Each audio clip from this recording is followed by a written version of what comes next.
Alright, 3, 2, 1. Good afternoon, ladies and gentlemen. Welcome to today's Cloister with the dice. It's once again time for another round of Sword World here. So we got the guy now here on your MC behind the scenes. I'm John, and of course we're joined by our DM Mills of the Monk with the players, Akira Coops, AK, Never for all, Slick Wit, and Xenodrix Zedaway. Folks, how are y'all doing today?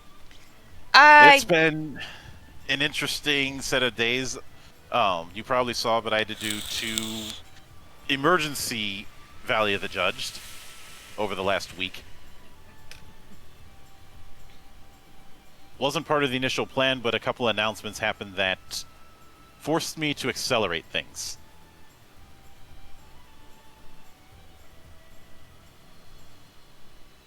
But that's how it's been for me, and of course the rest of this month is going to be very interesting. Yeah, I botched a little bit on the audio today. I botched a little on the audio there. It's not a stream if there's no scuff. Exactly. Never without a bite. Grab some scotch. I don't have any scotch, though. Personally, I would prefer it if it was never without a hibachi. Yeah, hey, I'll take some of that. Also, we don't have scotch, but we've got a couple whiskey cocktails over here. Just make sure to not have any Four Loko. Oh, hell no.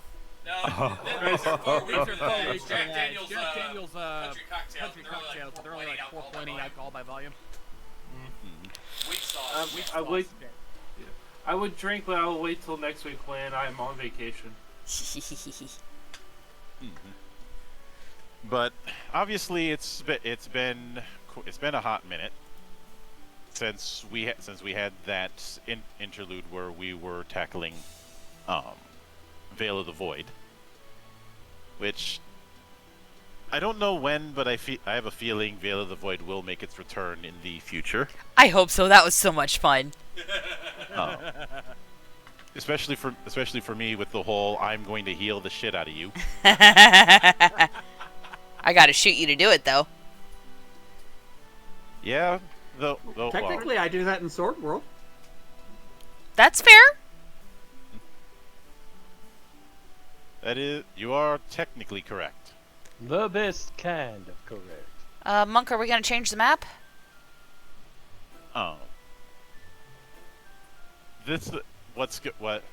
What's happened? There isn't really a map for the shallow abysses, which is why I'm having it on the forest right now. Ah. Because technically, you guys left the forest to go into the shallow abyss, and once you're done with it, you're going to be going out. And we've already gone through one half of the shallow abyss, the outer part of the abyss. Yeah.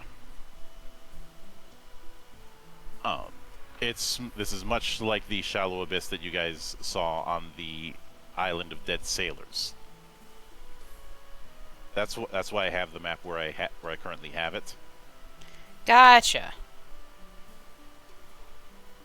Because this is an interesting module that has its own particular quirks. As I've kind of hinted, although it does involve some jumping about, which that's going to be more of a me problem, not a you guys problem. Not surprising.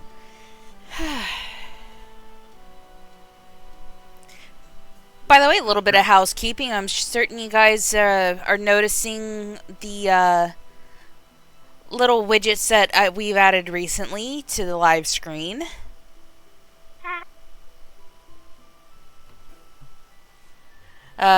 Monk and I decided that we were going to add reactive to the stream setup. So you actually get to see who's talking. Yay! Of course, Mike keeps lighting up because the frickin' mic keeps picking up the air conditioner behind us.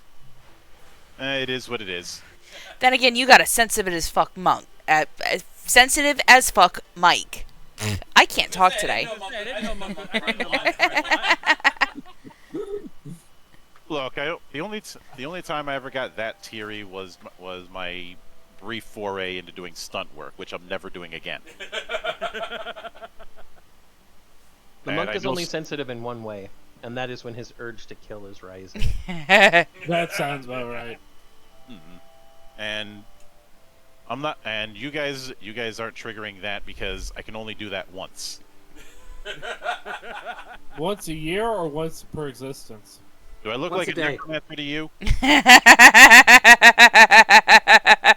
You can only kill someone once, Rick. It's far crueler to let them survive under our torture. Look, sometimes a weak act of pity is the deepest act of cruelty. If you want an example of that, look at the 222 to nothing incident in Georgia, or what happens when you piss off John Heisman. People call me pity. I might just prank you as a bit of revenge. Pissing off Heisman is a I'd say it's a death sentence, but that would be too easy. Because it's too kind. Because after he had pretty much broken Cumberland's football team, the coach was like, "Hey, can we just end the game here? You made your point." He's like, "All right, fine. We'll cut the second half down by 5 minutes." That still means 25 minutes of playtime. Oh. If you want more details on that, John Boys did a very good mini doc on the Georgia Tech Cumberland incident. Just hearing you say that, I imagine the football version of the one episode of Looney Tunes with Bugs Bunny and playing baseball, and because there was a scene of all the opposing team players just doing the conga around the diamond. Honestly, you're not far off. But to catch things up, you guys ended up coming to Northern Corgana because of the fact that the Adventurers Guild up there was doing a mass hiring for this offensive against the rising amount of shallow abysses in the region, and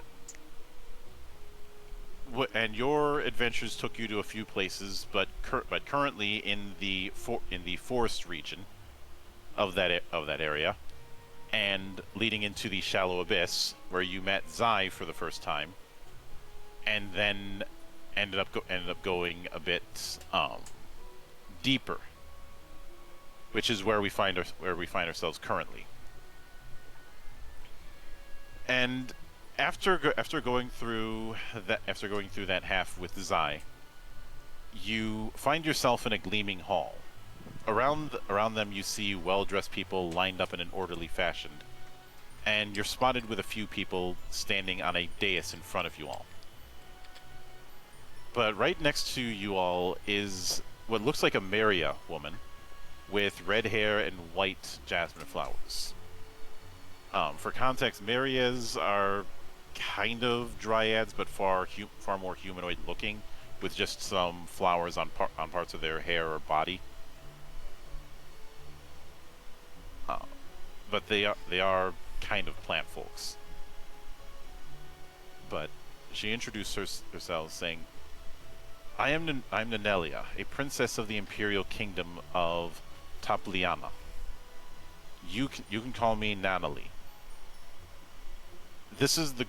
You're in the Grand Hall of the Imperial Palace, where we'll be establishing cooperative relations between many countries and walled guardians in preparation for the war against demons. After this, our mother, the Queen, will be killed by a demon who has disguised herself as an emissary of Narg, and the kingdom will be destroyed by the horde of demons that attacked in this confusion. I ask of you to help me find the emissary of Narg and protect the kingdom.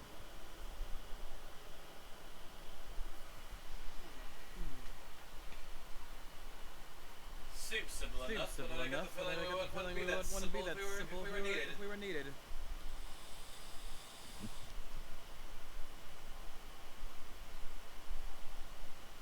Oh,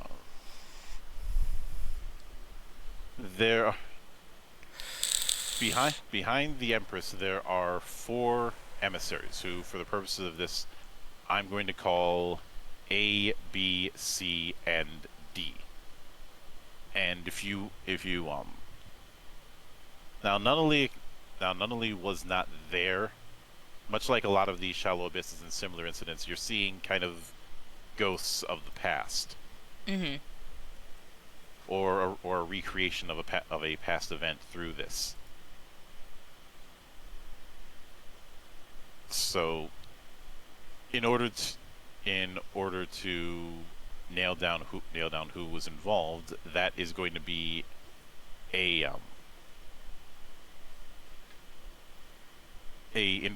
information gathering check, which is Observation or knowledge? No. Hmm? Observation or knowledge? Pretty sure that's a knowledge check at that point. Let me. Normally I'd have this snap, but remember it's been almost a month. Hmm. So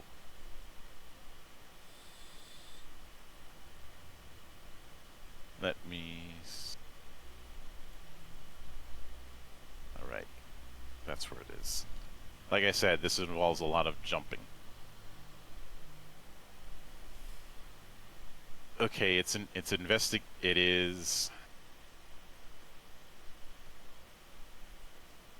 It is a straight 2d6 check.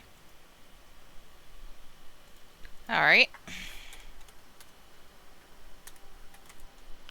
I'm gonna roll that. I mean, we can all roll it. 2d6, okay.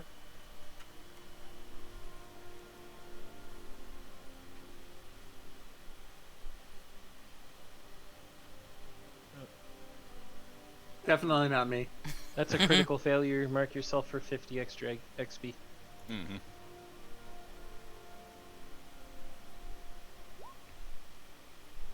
Oh, and Garu with the boxcars.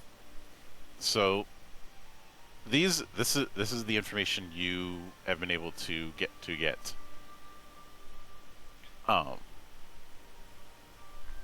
The demon was disguised as an emissary of the Narg nation. The 4 emissaries were from Kavarik, Narg, Panoman, and Warden. The Warden State emissary was next to the emissary of Kavarik.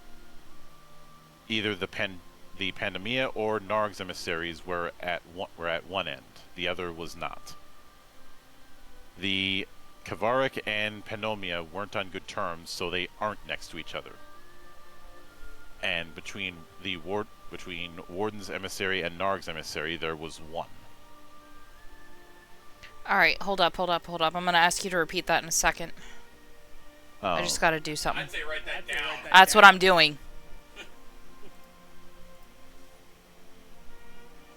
Okay. I'm gonna write this in Security chat for to throw you a bone.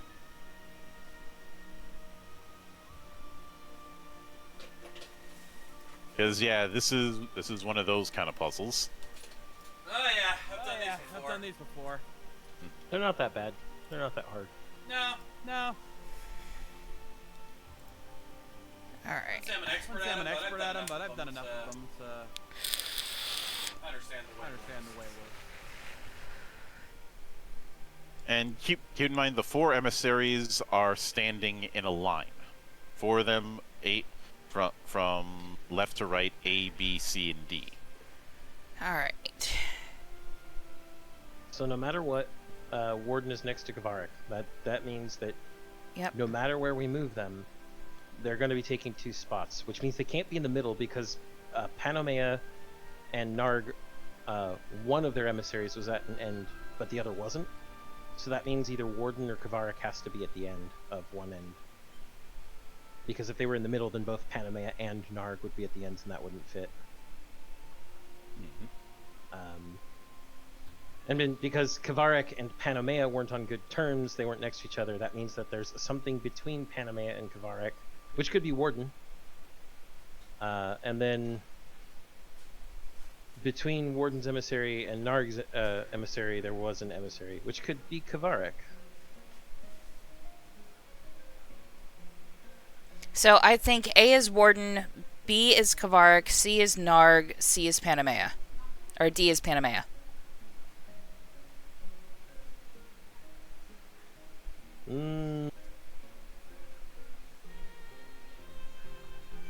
Say that again?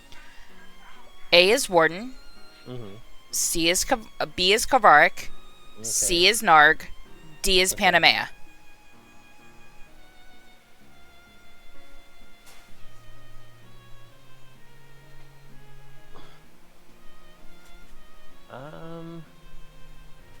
I'm not sure I...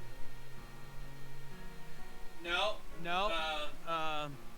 There has to be Because between Warden and Narg, there has to be one emissary. Oh no! Oh no! You're right. No, never mind. That's it. I was looking at that wrong. So, which do you think is in A? Personally, I think it's Warden. All right. Which do you think is in B? Kvarek, All right. Which do you think is in C? Narg, And which do you think is in D? Panomea. Now, mind you, these are my guesses. I'm not speaking for the whole party here. I think it's reversed. I think A is Panomea, B is Narg, C is Kvarek, and D is Warden. I think the order's right, I just think you have it reversed. All right. What makes you think it's that the order is reversed? Simply the fact that we know that they're standing in a specific line, and the let me look at the information again. Frankly, it's the way I put it in my head. They're in a line. Warden and Kvarek are next to each other. Kvarek on the left, Warden on the right. But it can't be in the middle, so shift it over one.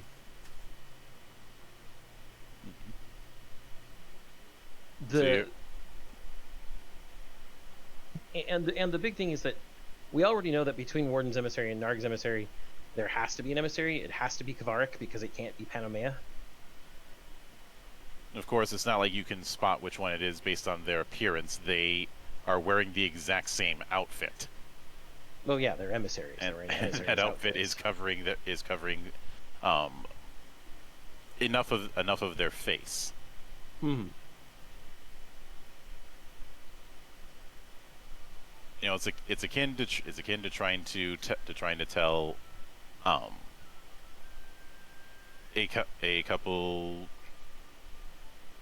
a couple of attendants in an imperial palace apart, or if you prefer, telling a couple Kurokos apart. Mm-hmm.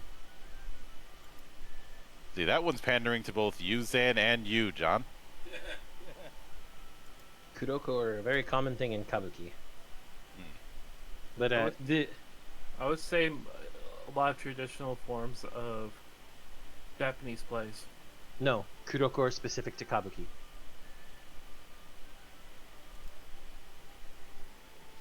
They're stagehands. I understand, but this is I have an argument on that, but that's for another time. Well, no, you're outright wrong. Kuroko were specific to Kabuki. Other forms of theater don't use Kuroko. Not Rakugo, not no masks, none of the others. Mm-hmm. It is specific to Kabuki. Let's Again, just I drop would- this Drop this argument and yeah. get back on the rails. Yeah. That's what I said. Yep. Getting back on the rails. Oh. So it sounds so Hold on. Also,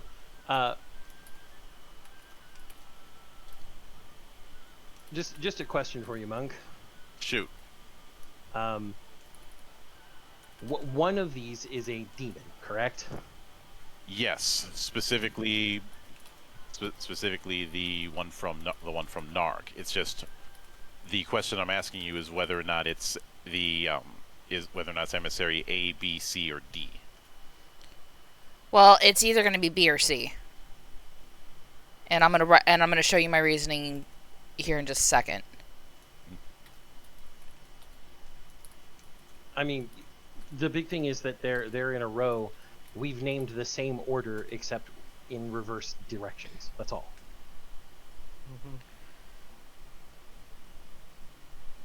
And the way I see it in my mind from left to right, Problem B is, is it works either way, so it really, I don't think we have enough information just based on this. Yeah, we don't, because we don't actually have any information on, like, is there a specific one on left or right?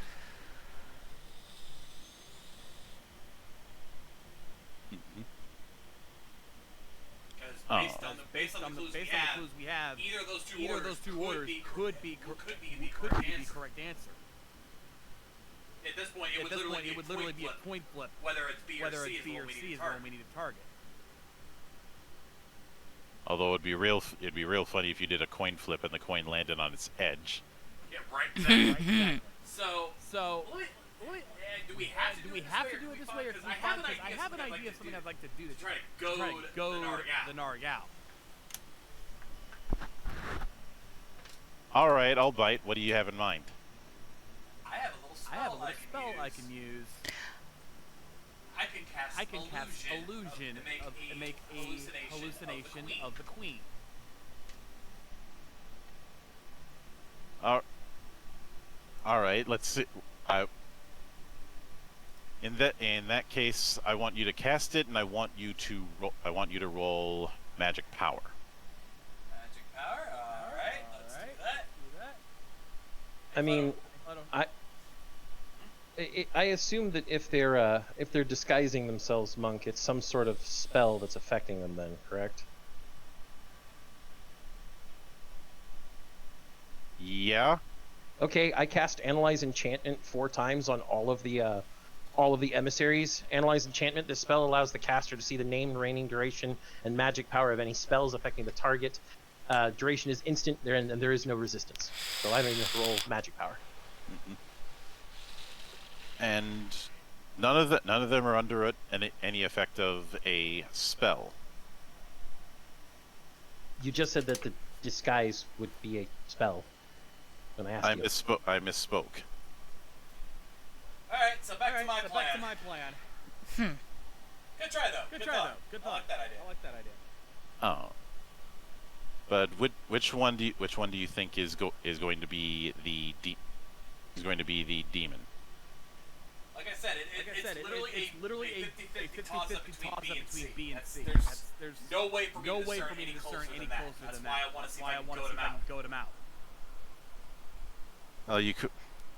You could make a loud Phoenix-style proclamation about who it is. That's always a good tactic to bait out the real criminal. Yeah, but if I've got a spell that I can do the job, I think that'd be better. You know, actually, I got a quick question. Shoot. What happens when demons are healed? They heal. No, it doesn't. Not undead. It doesn't work. Okay, I was just thinking that. Demons don't have the whole, oh my god, you healed me, so I'm dying thing. No, that don't work this case. All right. Let me just make this roll. Rolling magic power. 14. Yep. While that's being done, I'm gonna make one little note.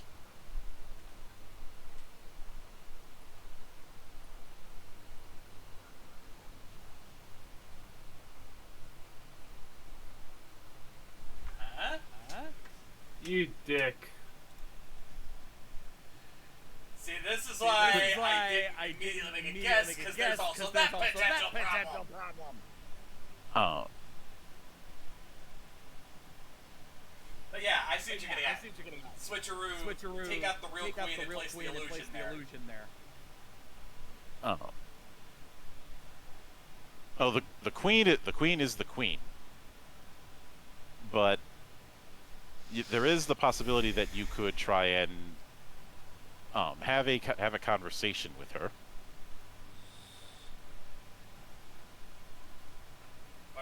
While all of the talking is going about.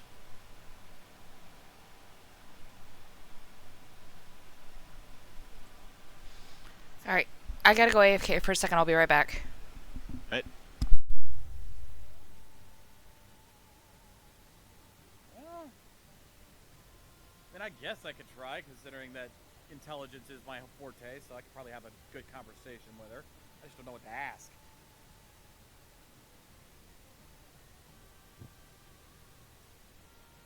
Think me.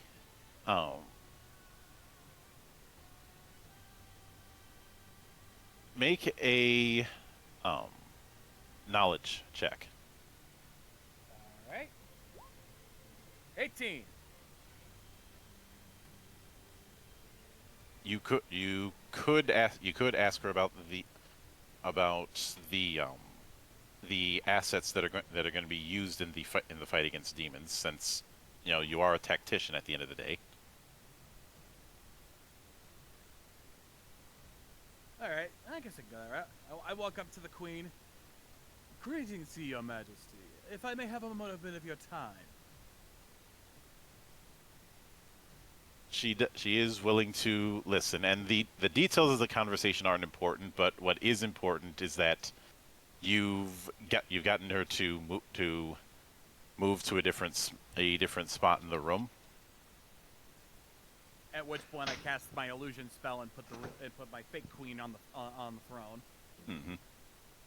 At this point, Arya is slowly but insurmountably cursing every demon's lineage in demonic. And just to see if we can insult somebody into showing themselves. And Alicia is just snickering along. Eventually, Ar's just eating his popcorn. The second emissary, you see it leap for the queen, only to slash at nothing but only to stab at nothing but air. Although in the process, revealing itself to be a demon known as a Doubleberg. All right. Which, I mean, I think you know what time it is, John. I think I do. If Monk wants to confirm that. yeah, because not only is the Doubleberg showing up, but also its friends. Well then with that, I think it's time to say combat time! Yep. Alternate form, blink. Bestial form. Geograph deployed. Zone servants are unleashed. All right. So Targeting sights on. Yep. First things first. Is anyone going to be doing knowledge? Monster knowledge? Yes. I'm gonna do it on the All right. 18. 17. Yep. 18. 15. Did anyone get the number of that bitch? She's an 8, she's a 9, she's a 10, I know. She's got ruby red lips, blonde hair, blue eyes. Sorry, what's this? John Michael Montgomery earlier. Is it just me, or do those tokens for the other NPCs in battle look like a discount Slayer?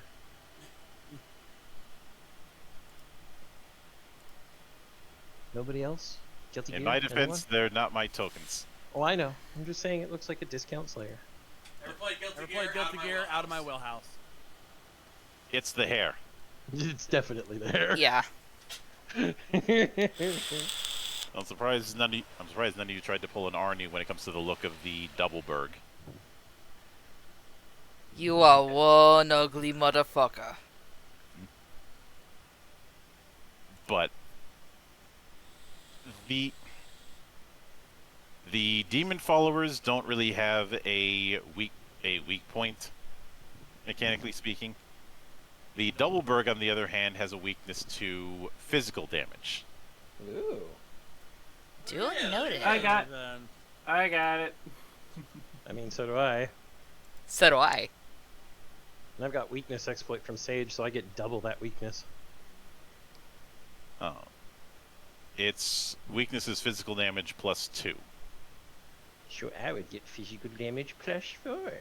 Yay! So, need you all to roll initiative, and I need at least one of you to beat 13. Wow, for once, I didn't actually get Oh my god!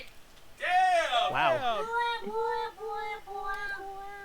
So you're not getting fast action this time.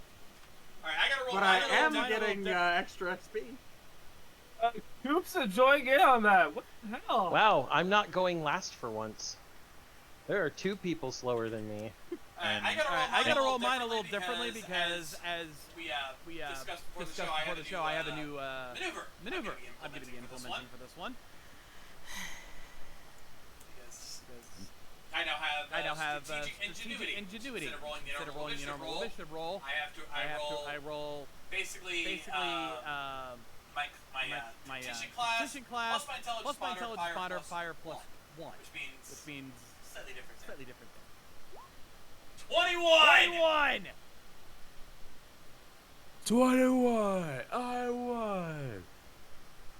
And And then Neff You're gonna have and to Coop. add me manually from now on. Neff, Coop. Yep. Scan again. Roll again. You both tied. What do you mean? They both got snake eyes. Oh, that's true. Yeah, you guys gotta roll a d20. Alright,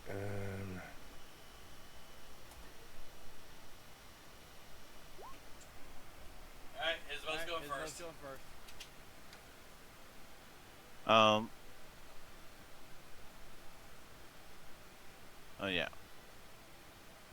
So for some reason it doubled down on some of you, which means I got to do this manually. So let's see. Azrael, you got 21. Garu, you got 15. Arya, you got 4. Yes. Alicia, you got 5. Correct. And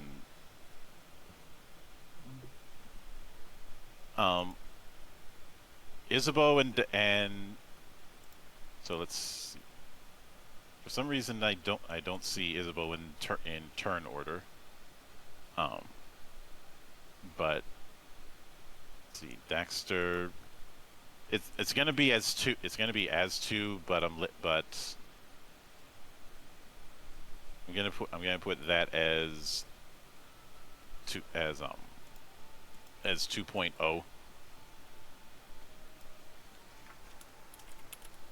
Let me get rid of that one for Alicia.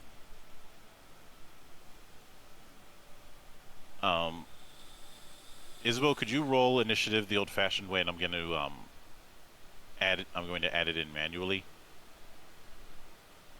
or just edit it manually. Thank you. Hit the wrong one. It's still going to count as 2.1. I'm not letting you get away with that second initiative. No, I hit monster knowledge first. So, Azrael, you are at the top of the order. I only see 2 things in the turn order at this point, Monk. Refresh. Yeah. Let me try refreshing it.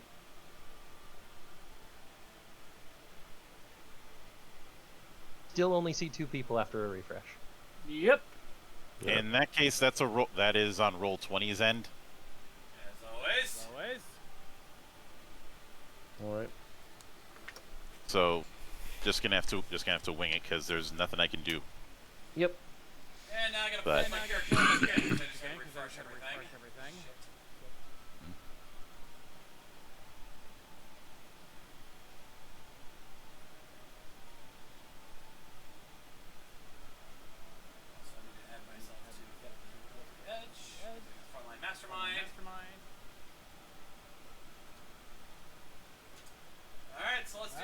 do this right, of course. Starting things off on my end. Surging offense.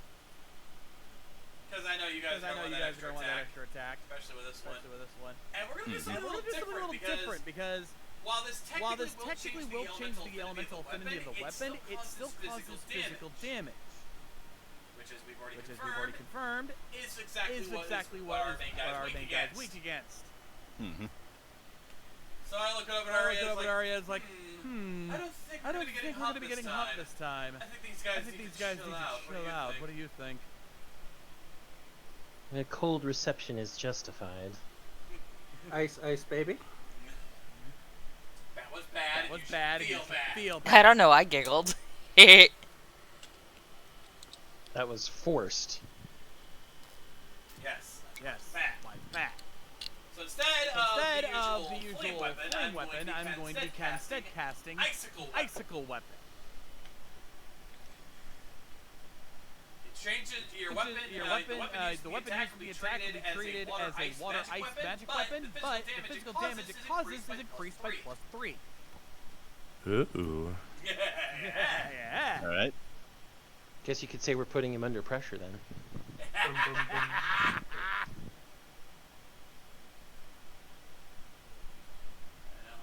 Golem's ready? Yep. So next is the round of your stone servants. Good.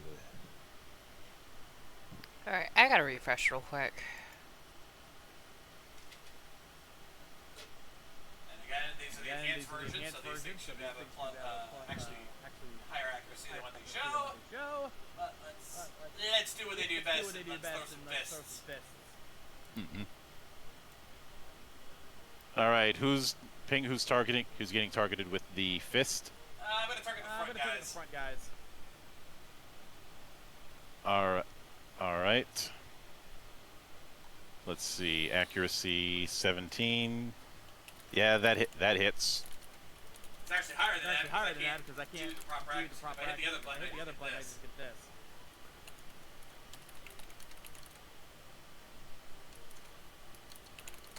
So roll damage.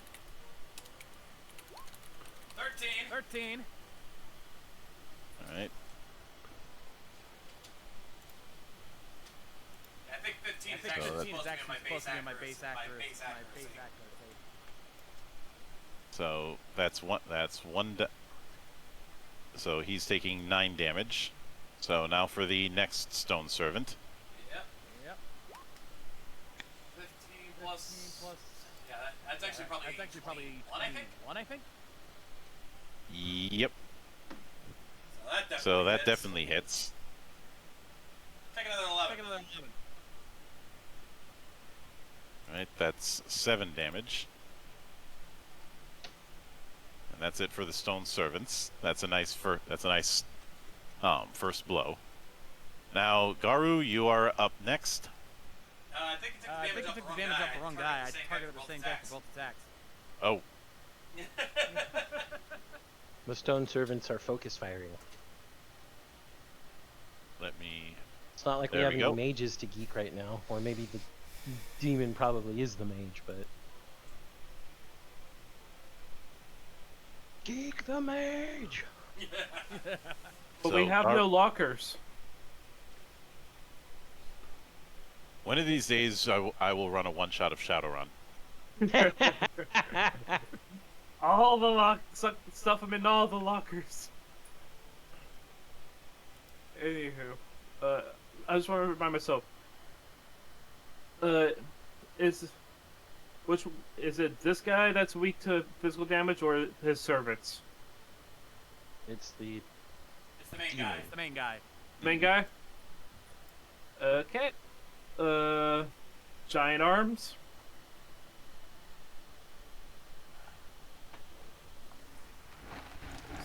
Always start off with my giant arms. You mean you're gonna show off them guns? Something like that.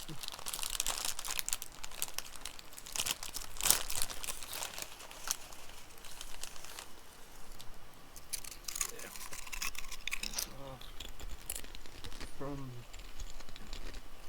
Give me a second, I'm trying to put the modifiers in.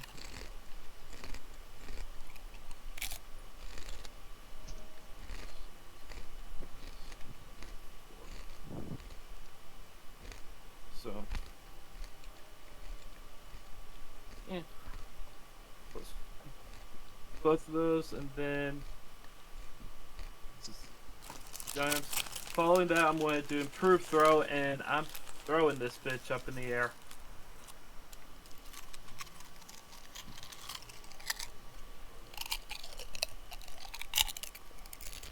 All right. Oh, roll it. Set.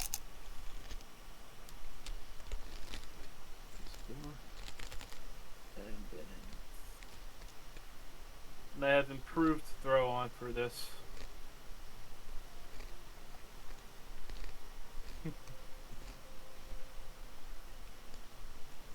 All right, that is a hit. Roll damage. Yeah.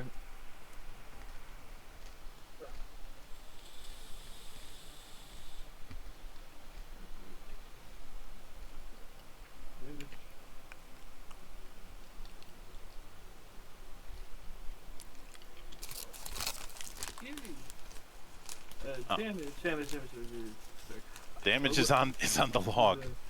But I was on the wiki because I was double checking improved throw if it adds any more attack modifiers. Which are you're aiming for the double berg? Double bird. All right, let me open that up and move that here.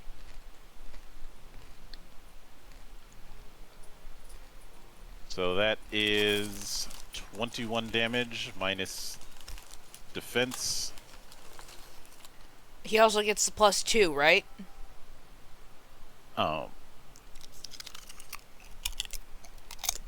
It's for what he was doing, I believe. With monster knowledge, Yeah. I mean.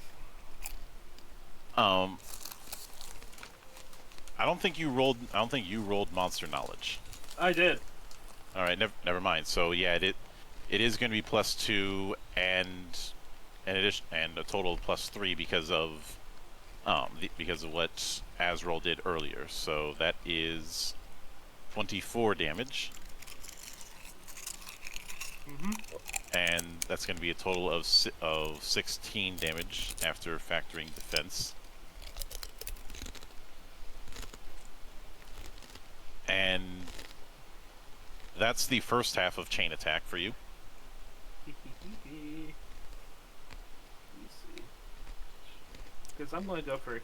Because as soon as he comes down, I'm kicking him. Kabuto style. Right.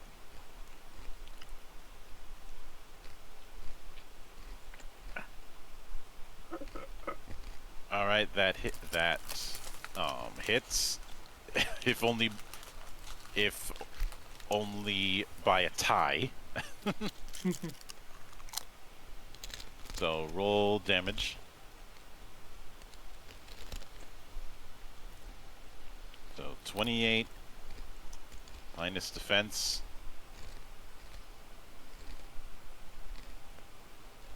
That's 20.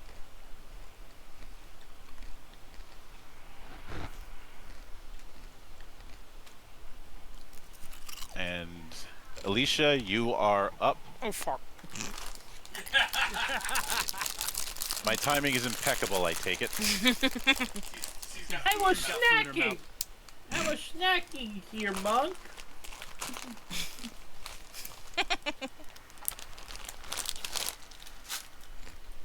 Caught me with a mouthful of food.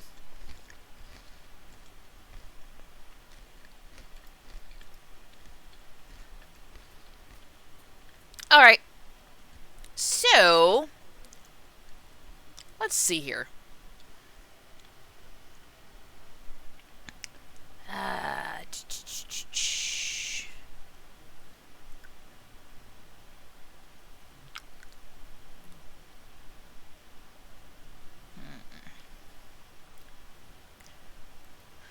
Alright. I'm about to do a lot of spells. So, let's see. Gar,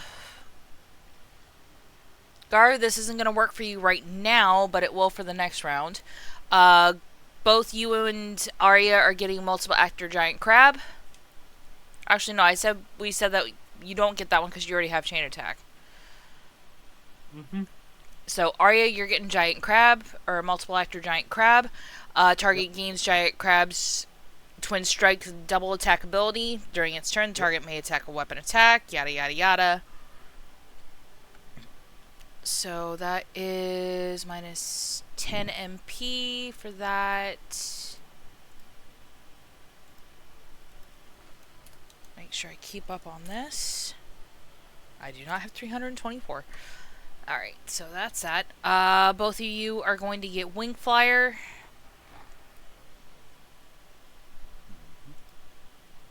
Oh, for Pete's sake, stupid windows. There we go. And that's 3 MP apiece, so minus 6.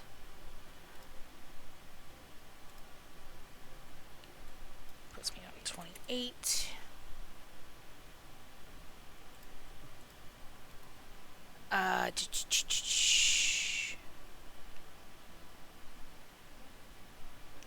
You know what? I'm gonna use one of my new spells. Oh, I think I know which one it is. Yep.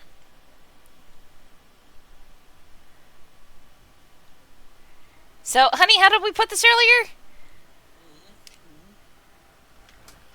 How do we put it earlier? With what?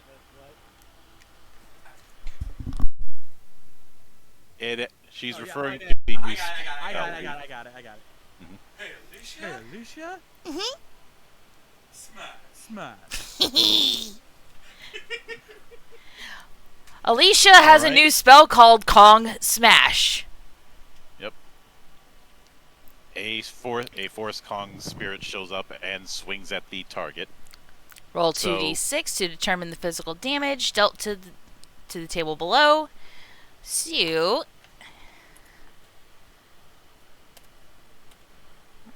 two. Big money, big money, big money, no whammies! Yay! So that is 12 plus magic power to which target? I'm hitting this motherfucker. Alright, and magic power is 15. So 12 plus 15 is 27. And I do believe I also get the plus 2 because I rolled monster knowledge and the plus 1 from Azroll.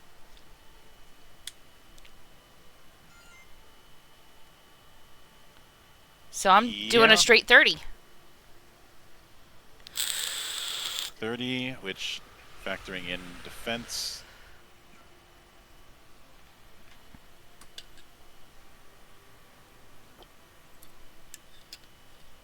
Action.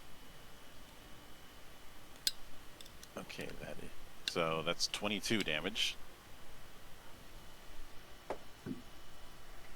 All right, and Arya, you are up next. Okay, so I just want to make a note. First of all, Icicle Weapon is going to add +3 to my damage. The Curse Rebellion, it gives me +3 damage versus demons. My alternate form gives me +1 damage. I get +1 damage from Surging Offense, and +4 damage from the Monster Weakness because I have Weakness Exploit from Sage. So, just keep... you know what, I'll write that down, actually. Hold on. Just,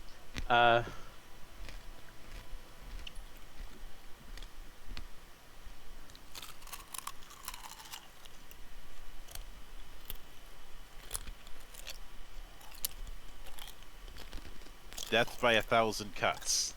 I mean...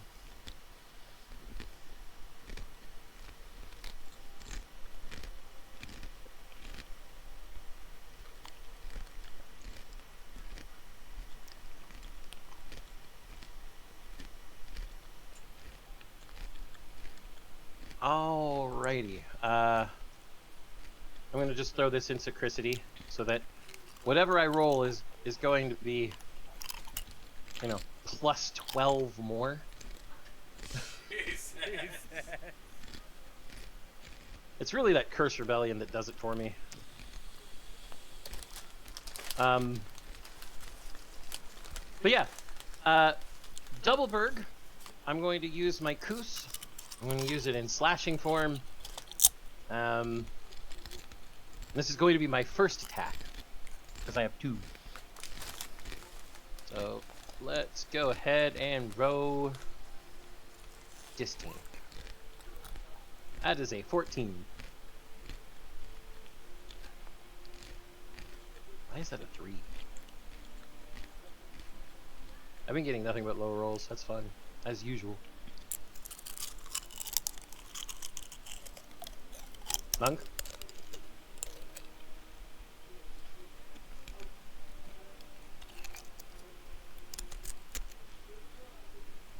Can everybody else still hear me? Yeah, I hear you. I don't hear a monk. I don't either. I'm waiting to see him light up. Uh-oh. I got a bad feeling about this. Mm-hmm. This one, that bit of silence wasn't my setup fucking up. In this case, I got a random disconnect from Discord. So Love it. what I was saying was, are there any modifiers to accuracy? There should be. Yes. I Wing used Flyer gives Wing me Flyer. +1 to accuracy. Wing Flyer gives you +1. You got +1 from surging offense. Yep. No, And surging offense only offers. Surging offense 1 only gives attack power, doesn't give accuracy. Okay, my bad on that. Oh. And I think so. It'd be a total of 15. yes. That's just short. Okay. Second attack. 19. Much better. That hits. Okay. Well then, let's see if damage will be nice to me. Probably not. Won't need much. Oh, he's dead. He's dead. 27 plus 12, Monk. It's 39 minus 8, 31 damage. So how do you want to do this against the Doubleberg? So, charging at him and swinging her Koos as widely as possible to try and catch him. Clearly, the Doubleberg is expecting more abuse from all these frontline fighters and hops back just so. Not expecting Arya to just use the momentum of her weapon to spin to win. And, well, the giant axe head of the Koos comes right back around and catches him neck level. Just that cold touch of death drags right through his neck, his spine, everything, and his head goes flying through the air. A look of astonishment on his face. Now, thank you. Eddie! Oh, But, sorry, wrong person. So But I still have multi-action that I can use on one of my attacks, and I'm going to now use multi-action to cast Energy Javelin. Because Energy Javelin is fun. It's just I cast Zeus's lightning bolt, but without the lightning, essentially. Yep. And I am going to throw the Energy Javelin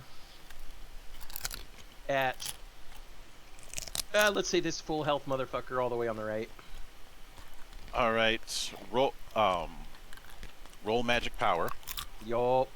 and remember that is going to be plus A 20, a 25. which and yeah, I know- becomes a 27. Oh no, I added the +2 on my end, because you can add modifiers temporarily under Yep. the magic power. So that is with the modifier. That's a 25. I don't think that this asshole is resisting. Now let's roll damage, which is power 40 plus magic power. Mhm.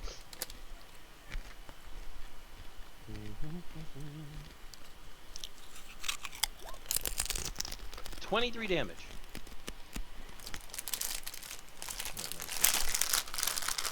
gathering some rain. Yeah. Remind me, how much total damage was there in the Doubleberg? I want to see if a button is called for. How much total damage was there on the Doubleberg? 41. Yeah. 39 damage minus 8 in its defense to 31 damage. Minus 12, so I'd say it counts. Honey. Hit the button. Hit the button, Frank. Distracted. Alright, so we got a one-hit KO. Yeah. You got knocked the fuck out! It was more the overkill that really called for the button. But No kill like overkill. Isabeau, you are up next, and as mentioned, you unfortunately only get one action this round. That's okay. I only need one shotgun bullet.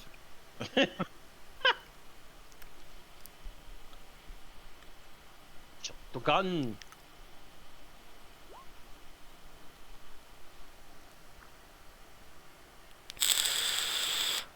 All right. I think so that hits.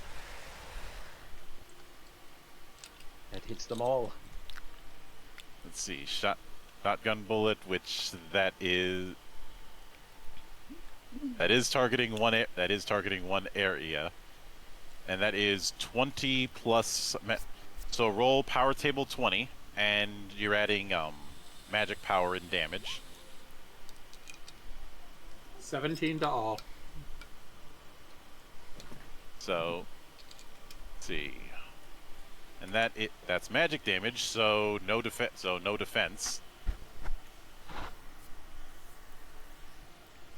Oh. So minus 17. So that one's at 13. That one's also at 13. That one's at negative 10, so I'm gonna need the button again. Jesus. You got knocked the fuck out! That one's at negative 5. That's not enough for it to hit the threshold. And that one's at 13. And that one's at 13. So I've been playing through Nightmare Reaper, and one of the combinations that you can get is a nuke with semi-auto. Oh god. I'm just saying that that shotgun blast with carnage is akin to him doing full auto with a AA-12. Does anyone remember the Merv from Fallout 3? Oh Jesus. Yes. Jesus Christ. That's what that kind of feels like. Yeah, that's not a shotgun. That's burn. The experimental Merv, the unique version of a fat man. Which shoots, 8 mini nukes at once. And there was that one guy who recently decided, I'm going to replace all the bullets in Fallout 4 with nukes. That was funny as hell. It was also pain, but I digress. So Dax, you are up. Oh, finally. Okay, what do I got left? I left you some, don't worry. Yep, you got 4 demon followers left. Okay, let me see what I can do here.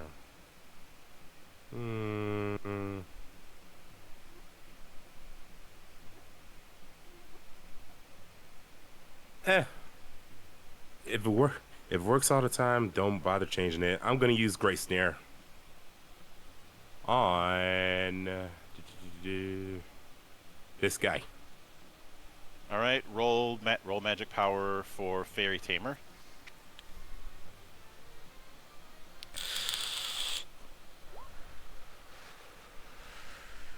All right, 18. and that definitely hits. So he has his ankles exercised. Your ankles. By the way, did we ever give him the shield? What shield? From last session, which you weren't here for. I'll take that as a no. We'll cover that after we get done. Mm-hmm. I think you had gotten the shield. You just hadn't given it to. You just haven't properly given it to him yet. Well, no, I could have sworn I said I thrust it into his hands, but I didn't. I don't recall if we added it to his inventory or not. No, it's not in the inventory, so that's something that I will fix later on. Yep. Unless let me see Dexter's. Yeah, it's not. Yeah, it's not in. It is not in there. So that's something we'll address later. Sounds good. Because last time around, Daxter was a fellow, so I think that's the reason why I didn't do it at the time. But is that going to be your turn, Dax? I think I'll do one more action. A bit of alchemy. Yep. I'll go ahead and use Armorous on this guy, and I'll be using my 2 black A cards.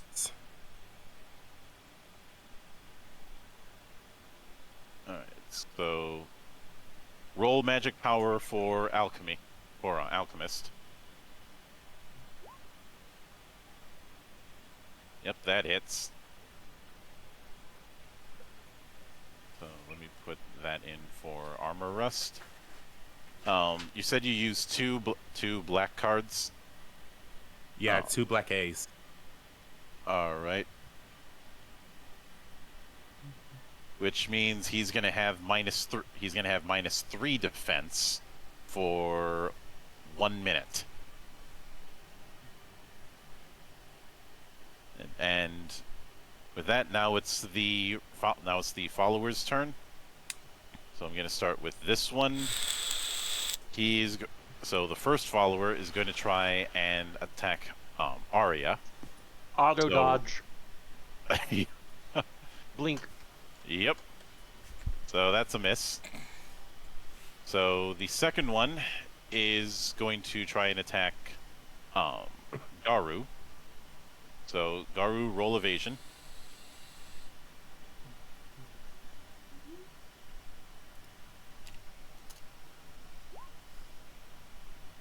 Oh yeah, that's a whiff. The third one is going to try and attack one of your stone servants. So roll evasion for stone servant. Azrael. Alrighty then. Evasion. Again, this is. It's technically it's gonna be the base says 6, but it's actually 13. So keep that in mind. So that'll actually be 19.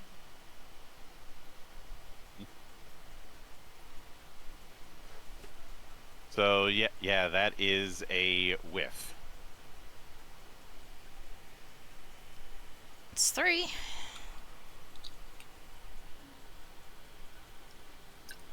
And the last one can't attack because his ankles are not in his power. Yep. Question, Monk. Wouldn't Daxter only have to spend 1 black A card since he has card reduction? Unless he wants to do multi-target.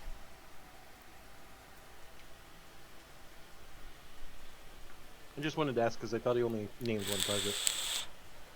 Yeah. So is that what you were planning, Dax? 2 targets against 2 targets with armor rust. Just 1 target. All right. In that case, give yourself back 1 black A card because of the feat setup you have. You shouldn't be using 2. Oh yeah, that's right. I do still have card reduction. Mm-hmm.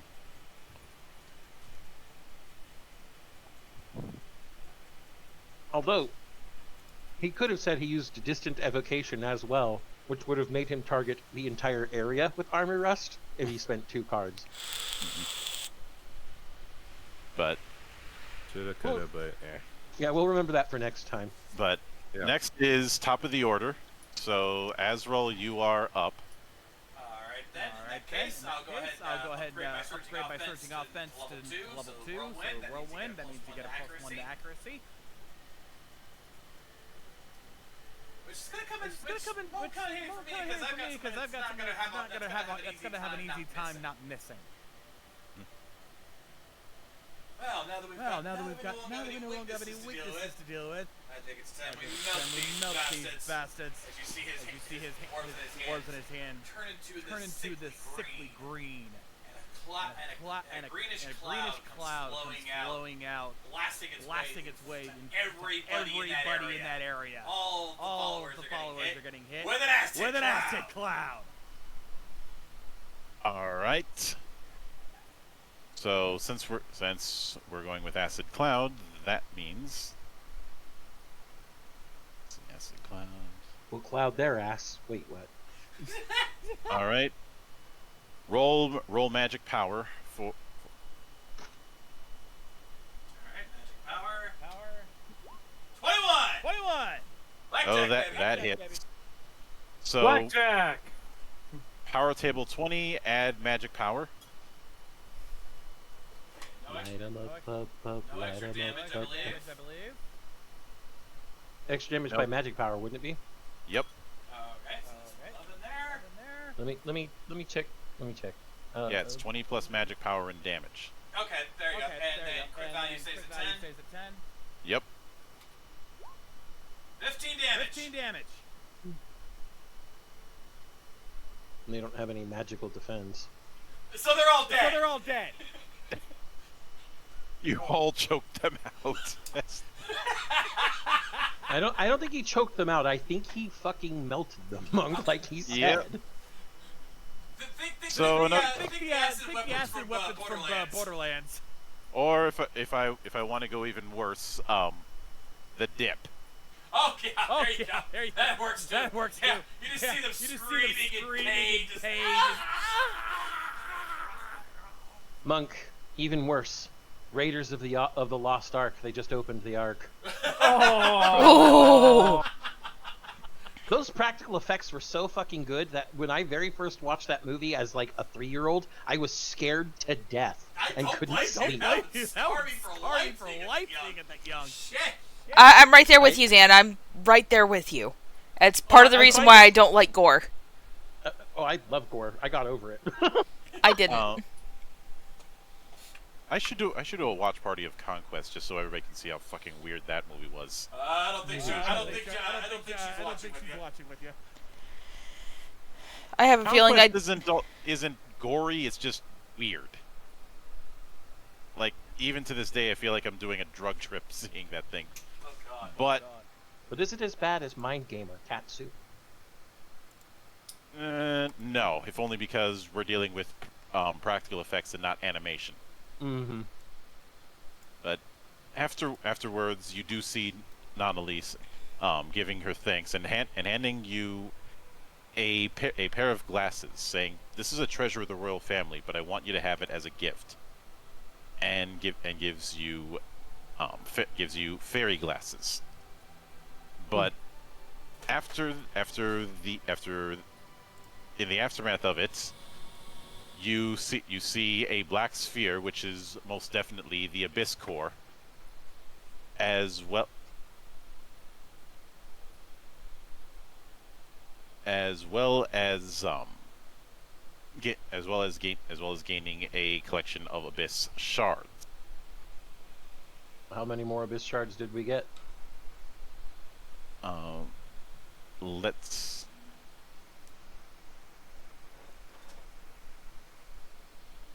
Let me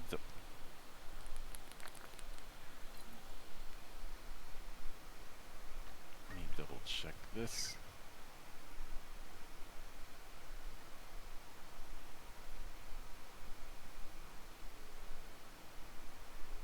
It says This is one of those. Again, I have to jump around a bit on this thing.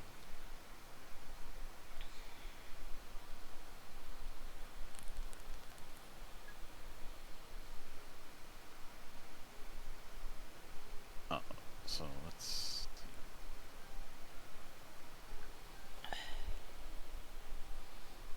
Let's see. Let's see.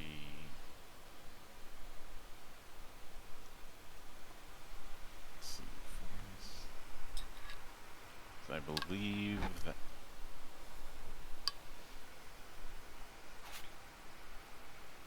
that is going to be. And I do apologize for the fact that I don't have it immediately. It's a case of a long time plus the fact that some elements aren't exactly clear. But for the purposes of this, I'm going to say 8. You find 8 abyss shards. All right. We now have a total of 11. Mm-hmm. What do the fairy glasses do exactly, by the way? Fairy glasses? It's the item we need to get past the. No, we already got past that thing. Oh. That's why right. we're in the abyss in the first place. That's right. Somebody who wears fairy glasses can understand Sylvan, and can see fairies, even if they normally couldn't. Looks like this one's for me. Yeah, I was gonna say. No, that'd be redundant for Dax. That'd be redundant for anyone. The I person think who I Garu. think these should be given to is Isabeau. Ah. Yeah, I can't see fairies. I don't believe in them. I could already speak Sylvan, and for me, it's not a readable language. Mm-hmm. Well, when used, the user will be able to understand Sylvan, and even rune folk will be able to see fairies. So yes. I mean, that would be absolutely. I think I could work around that. Mm-hmm. But in Monk. the... Go ahead. I just realized something. Do. I have the lapis lazuli amulet. Mm-hmm. But I looking on some of the information in parts of the wikis, I'm never going to get to use its abilities because I'm never below half health. You just jinxed yourself in some way. You realize you just told the DM that, and now he's gonna create a scenario just for you to have that happen. I mean, if he wants me to be even more powerful, sure. I mean, it is basically a crisis enhancement. Yes. Or SOS enhancement for those of you who've played way too much Final Fantasy. You can't see it, but I'm raising my hand. Wait, I'm supposed to have my hands on the keyboard, Monk? Get them out of your lap. But there is one other thing to deal with, and I hope you've got I hope you guys have the 2d6 ready. Yep. I'm getting it up. I'm getting it up. This is me. So, it is time for loot. 2d6 plus 1. Yeah, let me double check my thing here. So, Ready here. so let's see. First, we're going to do the double berg, and you're already getting 100. You're already getting 100 gamma. I almost said gil, and a red A, because that's an automatic. So, roll. Make sure to apply the modifier to whatever you're rolling. Yep, already got it. I got my advanced roller up for this. 8. All right, and that's. Oh, and you're gonna be getting a. I'm gonna be giving you a mulligan, and you're getting the black hide of the double bergs. So that is worth 4,600 gamel and a red S. So a red A and a red S for Dax already. Man. Mm-hmm. So now for the 6 demon followers. Do you just want So- me to just rapid roll 6 times and then just add it all up? No, because it has to be done individually because of how the loot tables work. Oh, I'm still gonna do them individually. I'm just saying, like, you just hit it 6 times. Yeah. 1, 2, 3, 4, 5, 6. All right. So. Those aren't half bad. Not at okay, all. What's the first one? First one's a 7. First one's a 7. All right. It's a bag of silver. Bags of silver, straight up, just like what, 500 gamel? I'd have to roll a d6 to see how the multiple of it, but I'm gonna do that later. Oh, okay. Second roll. 11. Oh, thank heaven. Oh, thank heaven. So that's gonna be another bag of a bigger bag of silver. So. Not my local corner store, John. Dude, you know how many Dude, we have how many we have those down here? I literally live a 4-minute walk from one. I've got like 4 or 5 within 5 minutes drive distance. I wouldn't know because around here it's nothing but holidays. Next one. 9. All right. Next. 6. All right. Nothing from that. Next. The last two are another 7 and 11. All right.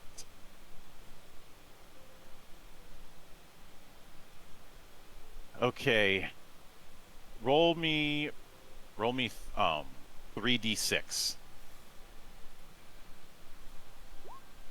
4.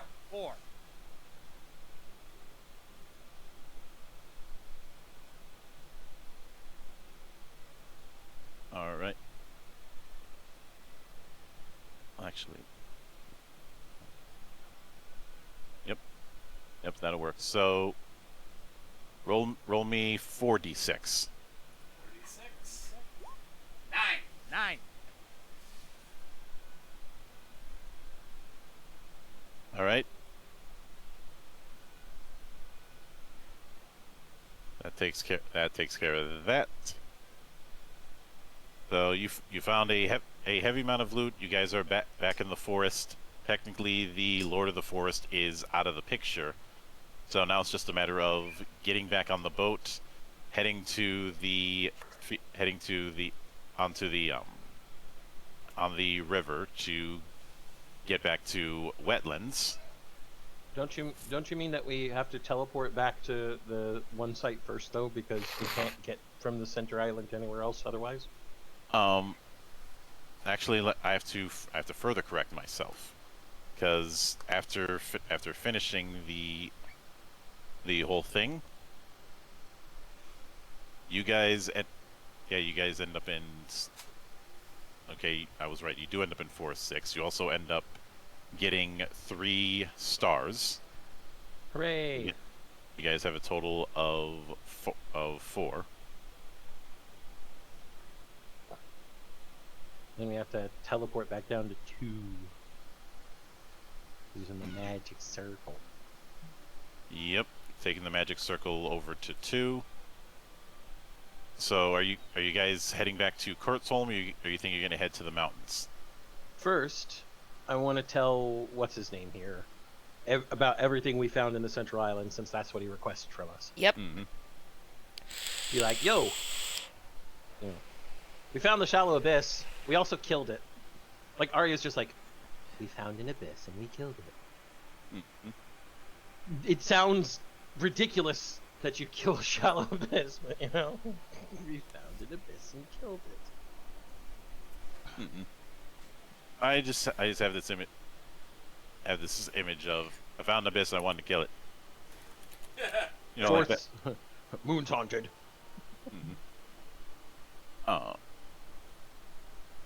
But he's certainly he's certainly surprised that you're able to go into an abyss and come out alive, or that there even was an abyss down there. But Arya simply waves at us. It's not the first time we've been in a shallow abyss, and I'm sure it won't be the last.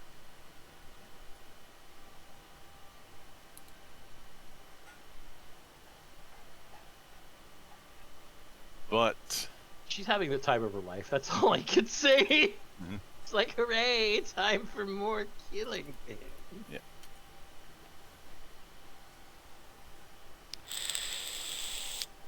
But because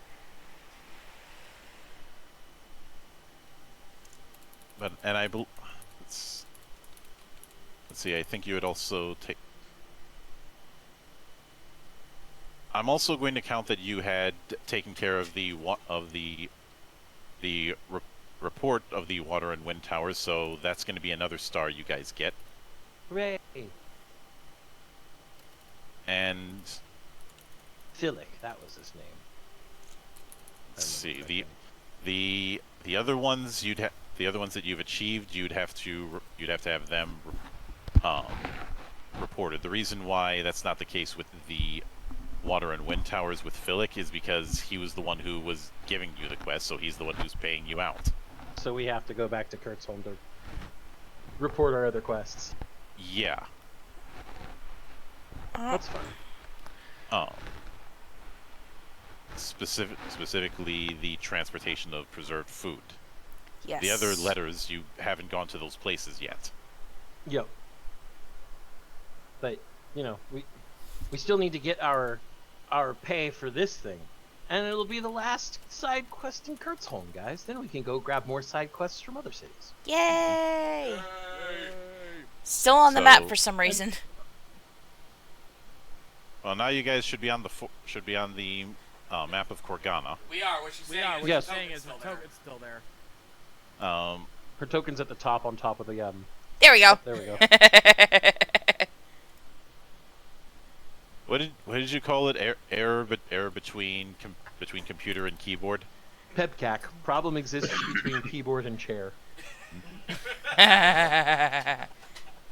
Otherwise known as an ID10T error.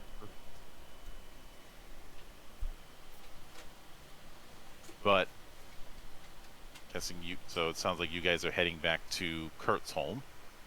So let me move the map over to that. And making a beeline for the Adventurers Guild. Arya pushes the doors open dramatically. Just because she's like she's John Wayne going into the saloon. No. He's just like Aragorn pushing open the doors in Rohan when Gondor was calling for aid. and she goes, we saw a shallow abyss. We killed it. Oh, and we fed the hungry. Oh. So Hazard just sit there. Yeah, God, what kind of plot did I end up in? So let me see. I heard that. That was I intended for you to hear it, you twit. Quit flirting already. Garlic is eating his popcorn off to his side. Hey, looks Osriel. Keep in mind, you've been with us for how long? So the payout for that is 6,000 gamel, and that's another 2 stars. Oh, by the way, when Garu says that, I slightly reach over and just give him a put my arm right on his shoulder, and one of my arms gives him a slight harmless shock. Yep. Though as you end up turning things in, the receptionist states that a latecomer has been added to your group as part of the assigned setup for guild parties. Oh boy. Wait, what? Eh? A new person. They will learn our glory. Oh. See, Arya's finally in the land where she can prove herself. You know, her entire goal. She is reveling in all of this. Yeah.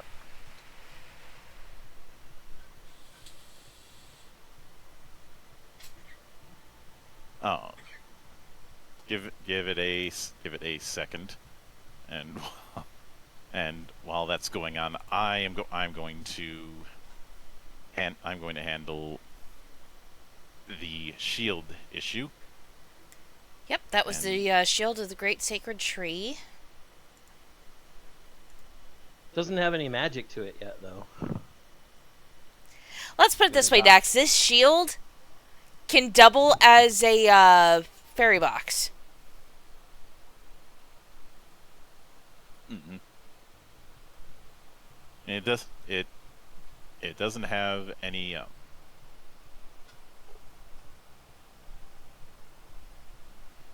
its magic effect you're not getting yet, but it is still a shield, and it's a shield you can wear because the minimum strength requirement is 4. By this point, if you couldn't meet that, I'd have some questions.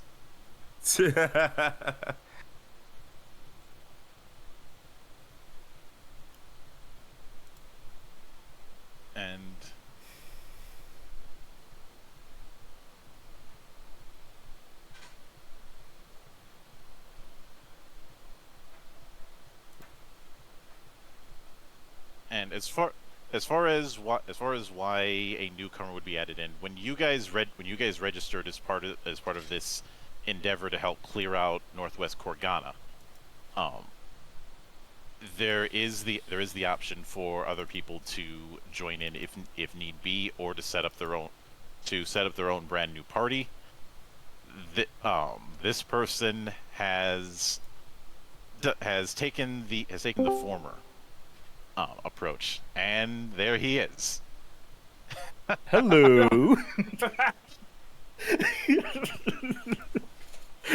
Hello. Hello, my friend. Good to see you again. It's good to see you Theo. too. Oh, look, fresh meat. Fresh meat.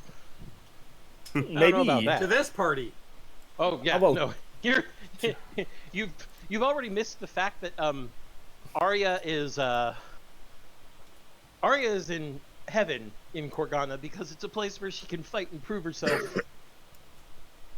And so now she's just kind of doing things where she says things like, "I killed an abyss," because I mean it's true. We killed an abyss. Don't You sweat killed the an details. abyss. Yeah, Don't but sweat the Joseph Park details. is still alive. That is a deep cut. That is a deep cut. I'm amazed I got that. Yeah, I'm probably gonna get sued by Park, and Park. Okay. I guess the Parkinson police preemptively penetrated. Okay. But welcome Theo to aboard the Magic Railroad. Obviously, this is the second time I figured this is as good of a time as any to introduce who Theo is going to be playing for this adventure. Mm-hmm. Oh, hold on, let me get art up. Yep. Do. So while she's getting the art ready to go, I suppose this is as good a time as any to go into the character that you'll be playing, Theo. Yes. That's the wrong Indeed. folder. Okay, so hi, I'm getting into the game really quickly. That was the wrong fucking folder. Okay, let's see. Do you need the I got join it. link, I or got do it. you I have got it. No, I already got it. I just need to like join in on the actual session. So, if you look at the what is it? Where is it? Okay, there you go. It's on the screen right now for the Twitch. Yeah. Yes. Okay, so I am going to be playing an interesting lady called Sandra Delacroix Third. She is a warrior, a priest, and a tall lady, long gray hair, kind of like flowing robes, very mysteriously glowing purple hand, left purple hand. It's obviously, for as me is saying, she's obviously an abyssborn. I thought it would be kind of interesting if we do that. And yeah, basically, big cool lady, big cool sword. Big cool lady, big cool sword, flowing robes, battle dancer. You'd be surprised. I would be tempted if it weren't for the fact that Battle Dancer isn't in the Roll20 sheet right now. Yes, you know, I also will be tempted if not for that simple yet peculiar fact. But since you brought up priest, it is worth it to note which deity Sandra follows. Remind me the name, please. My name. My name recognition is slightly off. You ended up since one of your spells is Machina Greaves, so that that's one hint I could use, but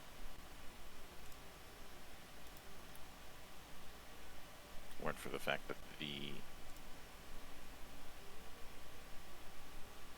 spell that the spell the spell list lookup is being a bit funky. Of course it is.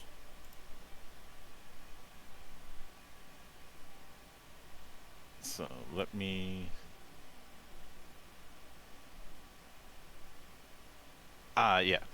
Yes. A follower of the armored goddess Arumata. Yes.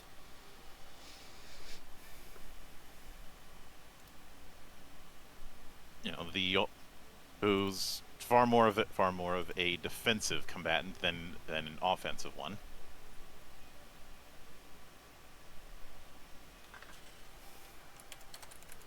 So when do we get to see? Oh, there we go. I was asking when do we get to see stuff? Oh, now you do. God damn. Yep. Quite an interesting.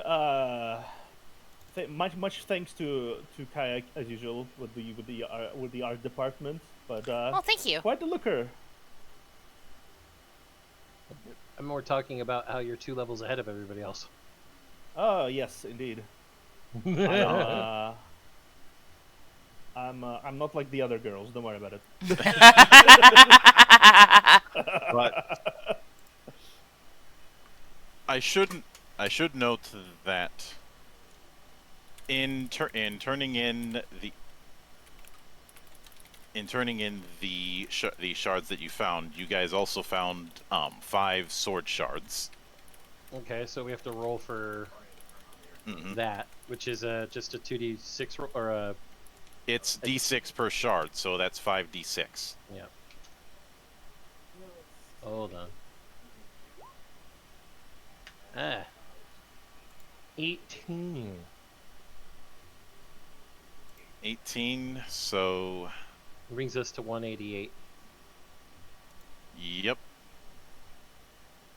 So everybody, your reputation is at 188. Yep. We're not turning in the abyss shards. We keep those, don't we? The abyss shards you keep because the guild isn't taking them. You can use them for enhancing equipment. That's right. Let me go over to the enhancements part of the wiki real quick, Ben. Items. Open in armor enhancements. So, Abyss enhancements, just so everybody knows, cost by level of equipment for B level 2,000 gamel, and this is ascending. So 4,000 gamel for A, 8,000 for S, 12,000 for double S, though none of us have any double S weapons or armor for that matter. It's the same progression for armor Abyss enhancements, and is applicable to non-metallic armor, metal armor, and shields. And it can cost anywhere between 3 to 6 Abyss shards. But the details of what that does are in Core Rulebook 2 on page 245. I will open that real quick because I've got so many freaking tabs. So how many tabs do you have open? Yes. Yes, you don't just ask how many tabs one has to open. It's a sacred question. It's like asking a woman her age.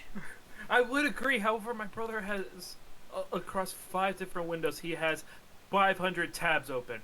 Oh, that's nothing. In one window, I have over 1,200 tabs open. Jesus, tap dancing Christ.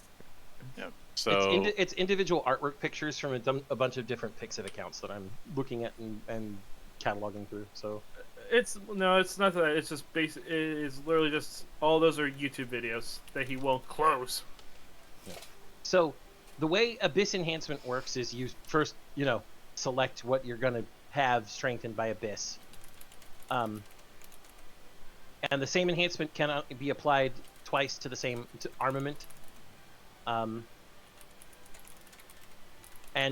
an armor that has already undergone 2 Abyss enhancements cannot be further enhanced, nor can the enhancements be changed. But you can redetermine the Abyss curse. You then determine your Abyss enhancement.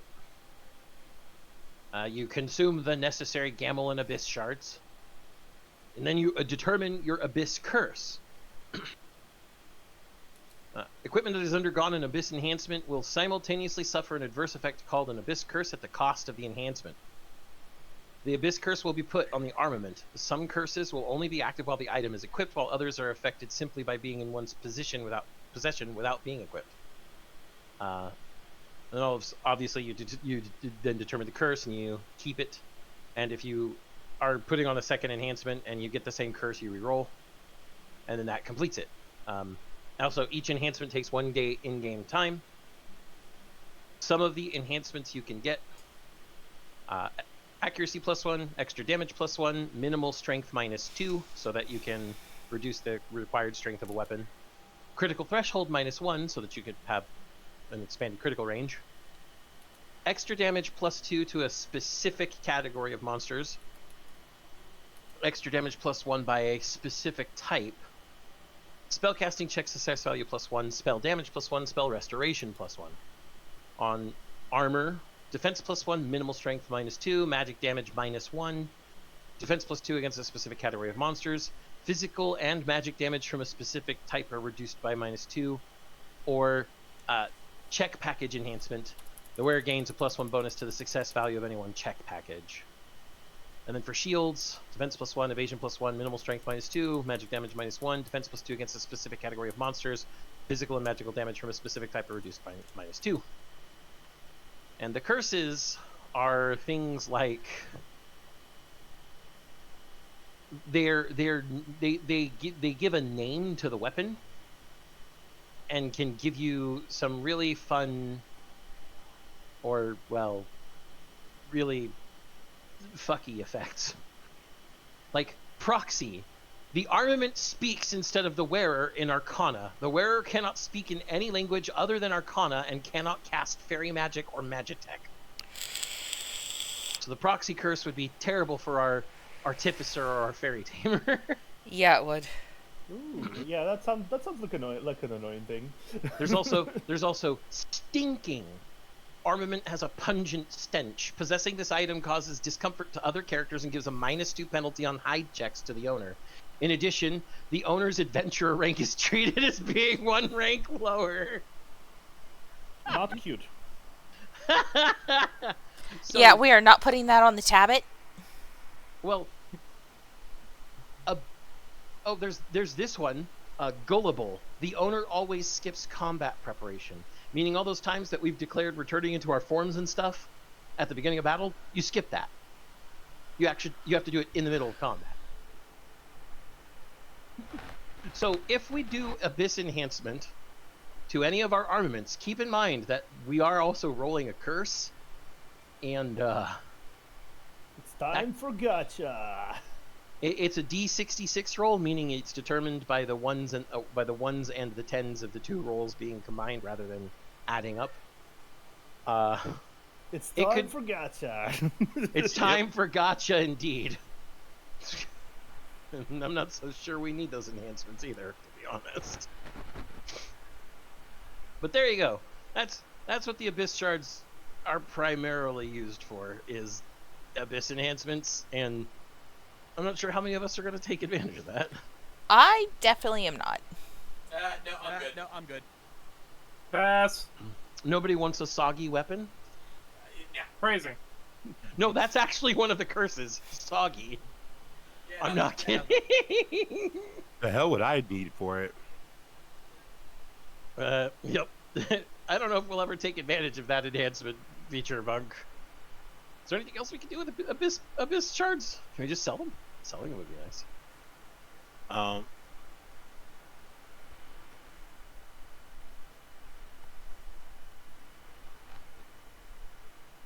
Let's see.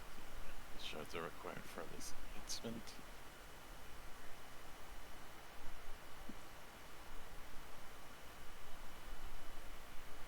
I am looking in core rulebook 2 for that. Yep. Abyss shard. You can pay for things with Abyss shard, apparently. Mm-hmm. Say apparently because... Oh no, that's just paying for the enhancement.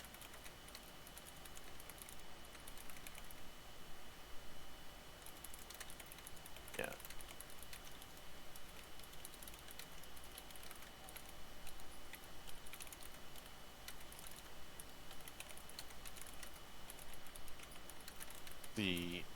There's of course Abyss enhancement.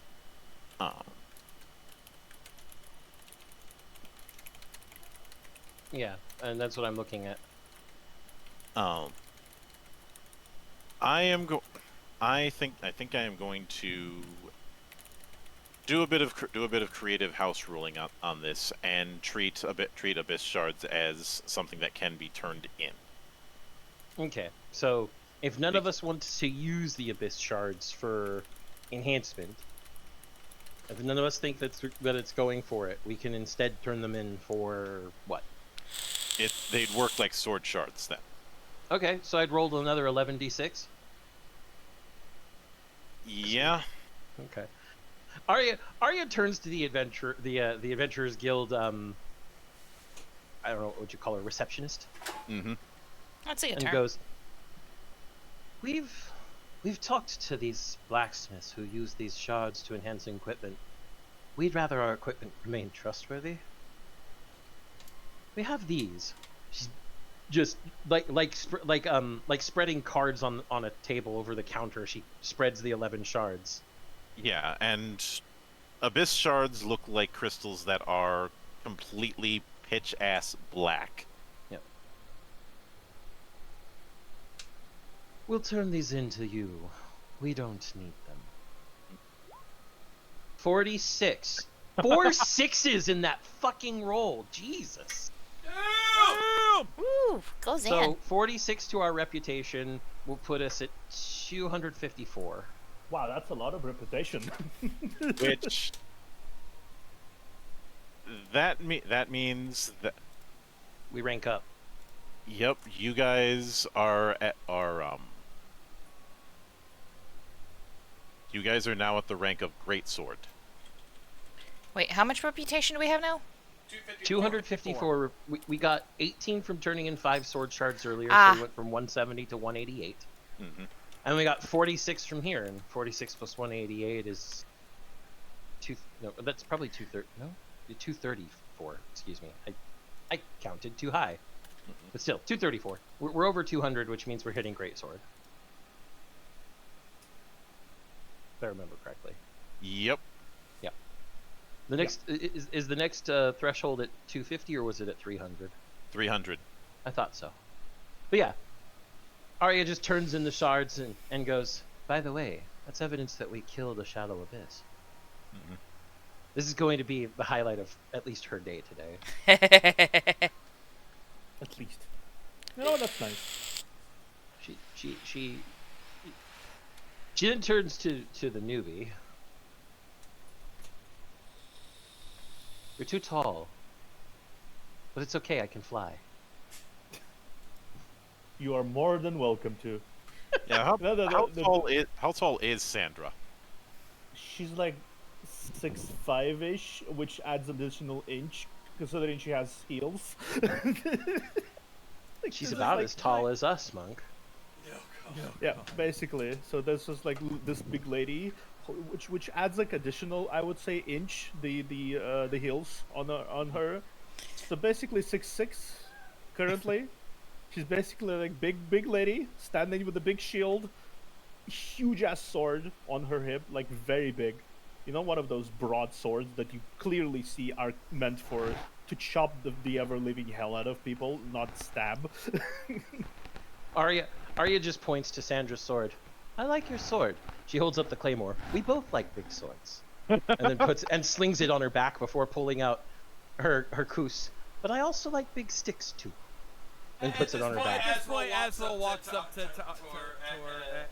and just again puts a hand right on the back and gives him a slight shock.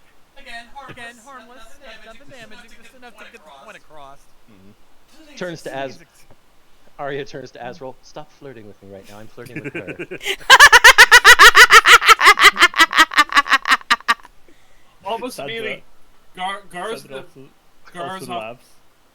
off to his side with the tablet on his shoulders, just comedically eating the popcorn while make sure it's in decent reaching distance for the tablet. Yeah, like... Okay, at this point I've had enough of that crap, and I immediately just catch the small flame and burn the popcorn. Enough of this for the peanut gallery back there. I just yell out, get a room, damn it! Just imagine what happened. It's like, thank you for heating it up. Friendship ended with Azrael. New friendship with Sandra. But moving on. Rails. Yeah. So you guys still have the quest that you got from Kurt Solomon. I'm gonna move you guys over to the map. You mean the letters that we got? Yeah. So the options you guys have are going through the forest into Paluque. Or well, first off, are you guys gonna go back to the forest and go north that way, or are you guys gonna head to the plains? We didn't really explore the plains yet. Do we want to go to the plains and actually explore it, guys? I'd say we should. That sounds fine. Right? That's fine with me as well. My joy in life is dragging everybody else into all of the side quests. And heading into the plains will also mean you guys will head into Isamie eventually. I have a letter for there. I'm also playing the postwoman, so. You have All right. a letter. I have to do another quick AFK really quick, so I will be right back. All right. Tab's brain shuts down and she just kind of sits comatose on Gar's shoulders. Oh yeah. She's crying, my popcorn! Tab it offline. Please, a reboot. No, Gar's still eating from the fixed thing annoyingly because that first town we were in with the magic students, yeah, that was a failed experiment that went right. Yep. Wow. So and first off, no calories. Let me show you guys the image that I have for the plains. Pudains. Mm-hmm. Oh yeah, it has a giant fucking void overhead apparently. Apparently. Huh. What's the black? Off the distance, you just see Garu looking off like blank stare. Why is there a black sun up there? No, stop! I was trying to avoid the reference! Monk, it's so hard! Soundgarden in the head! We want to wash away the rain. You don't... Monk, he doesn't understand. He hasn't lived in Minnesota. He doesn't understand. I'm pretty sure I have a song that fits the same feeling down here in Florida. I'm sure. I'm sure every region has their bands that you just kind of want to stop listening to. If I hear closing time one more time, I'm going to punch something. Oh God! I'm not even from Minnesota, and I got sick of that song after a while. Yeah. So let me put that there. Let me put you. Since you guys came in from Kurtzholm, I'm going to put you guys in Area 1, and the grid is supposed to be off on this thing. And back. So let me take care of that. Oh, there we go. And obviously the plan is the plains are green grass as far as you can see, with a few forests here and there, and other issues. So can we see the thing that is the other token on the map from where we are? No. Okay. I just wanted to make sure that we weren't suddenly inundated with knowledge we should not have. You are never inundated with knowledge that you should not have. Ah, sweet. Man-made horrors beyond my comprehension. Yeah, exactly. Sometimes you just gotta fuck around and find out. That's fine. That is the way that science works. You see that several gazebos loom over the plains, their wooden frames casting long shadows against the earth. Oh God, the dread gazebo? A foreboding wooden fence fashioned from thick timbers encircles the compound, and 2 soldiers stand sentinel before a small gate. This is the site of a garrison dispatched from Kurtzholm, established to hold back the tide of demons and other monsters that roam the plains in the wake of the Great Abyss erosion. And from here, you guys can either head back to Kurtzholm or move north to Area 2, across that bridge, or south to Area 5.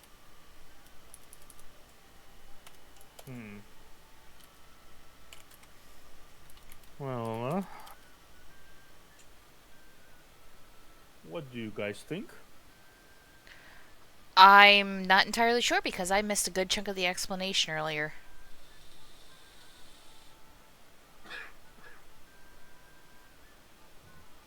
Oh, really? Yeah, I had to go AFK for a second. So, to catch you up, they are heading into they're in the plains. I remember that. On the outskirts of Kurtzholm, and past a bit of a garrison, along with seeing a few gazebos all over the place. I want to talk to this garrison. They may have information, and and now we'll know, and knowing is half the battle. Yes! AJ Styles! I understand that reference. Yes. This is like this is the circle of people just like, I understand that reference. Exactly. I played in my audience. Theo, you fit in perfectly. We love you here. I appreciate you loving me here. I also love being here. Yes, indeed. But you do. So since you're talking with them, that'd be a 2d6. Okay. Is this like with the tavern thing? Yep. All right, so who's with who? I'm or are we all together? All together. Amy. Let me look here. 1d times 50 gamels is spent to get informazione. So roll d6 to see how much you're spending.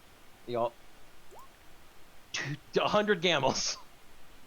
I'm spending 100 gamels. Well, And I want to ask them if there are any shallow abysses on the plains, because Arya is very excited to go kill more demons and kill more abysses. yeah. The guards are about to stop you from going further, but then they see that you guys are clearly adventurers, especially with the current badge that you guys have. Great sword.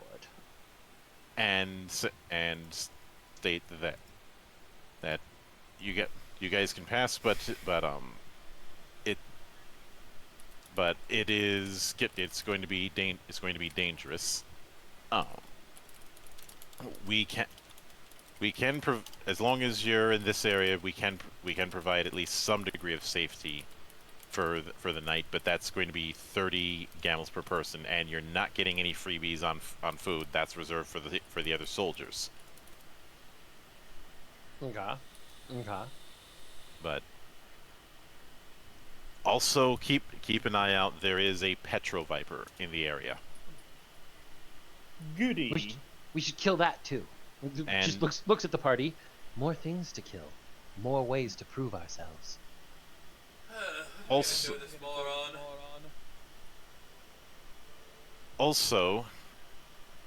there is a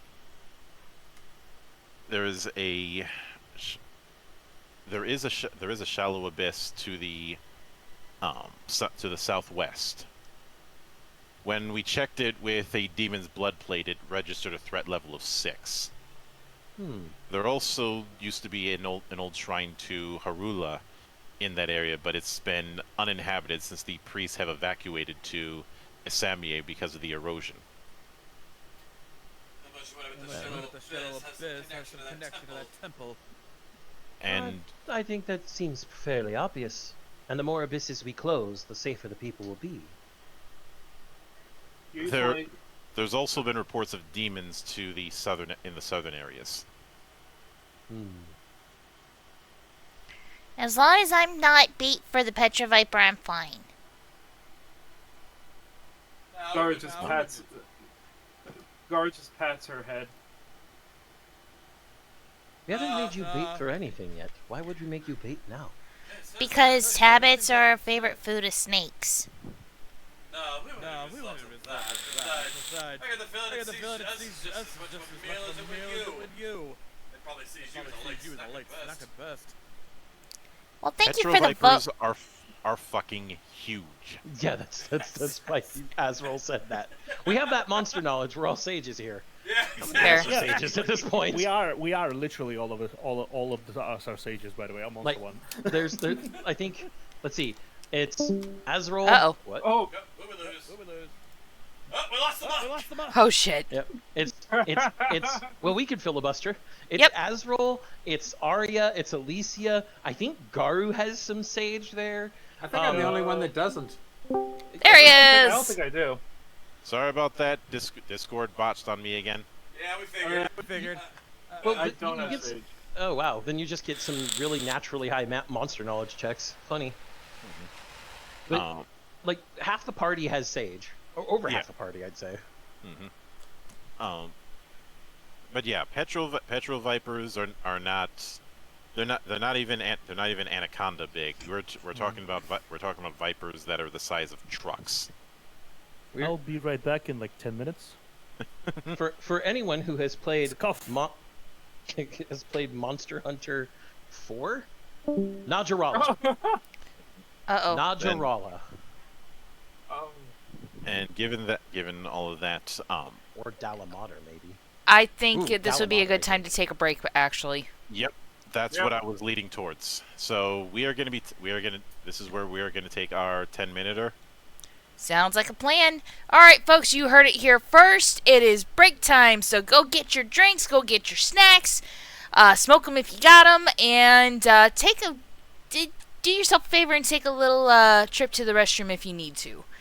So we will be back in 10.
And we are back, ladies and gentlemen.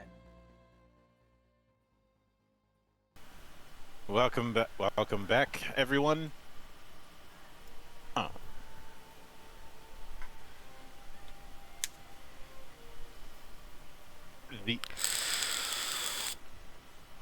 As mentioned before, you guys are heading out to the plains and had a bit of a briefing with a soldier there. He let me know there are demons, shallow abysses, and a petroviper. Mm-hmm. Oh my. And it is quite likely there are other things in the place there. But he also has a favor to ask. Side quest. He wants you to deliver a letter. No. One of my squads, a group of 5 soldiers, has not returned from a patrol mission. He gives you a brief map that has their route, which was area 1, 2, 4, 5, and then 1. So they went north to west to south back to east. Mm-hmm. Okay. I suppose we could do that on our way. Just to, because we still got to go to 5, and I think 6 is the southwest where he indicated, correct? Mm-hmm. Okay, so we could follow the route and then eventually go to our destination of another shallow abyss. Yep. Roundabout, but you never know what you might find along the way. Well, and he wants us to save his men, or at least find sign of them or something. That if we can save some lives and also kill another shallow abyss, Arya is happy. Mm-hmm. So, are you guys heading north or south? I think we should follow the patrol route. Same. Alright, so you guys are heading north? Yeah. So, let me... Do you gotta do that whole rolling thing since we moved to areas again thing? Yes, we do. Yes, we do. Oh my god. This fucking event table bullshit.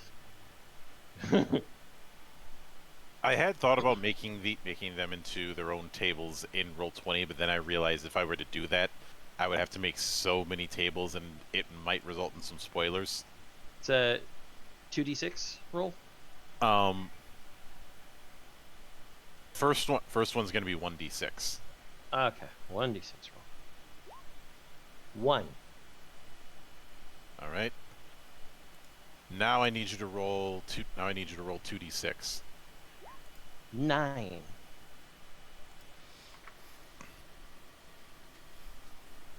All right.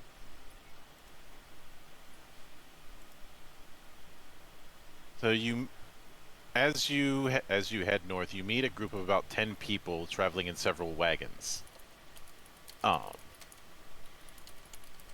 They seem to wear very Romany kind of outfits with a spiral pattern on a lot of their clothing. These would be the Nomari. You said Romany patterned clothing. That's a fucking anagram of Romany. Yeah. It didn't outright say that in the document. I just put 2 and 2 together. Okay, so. But they.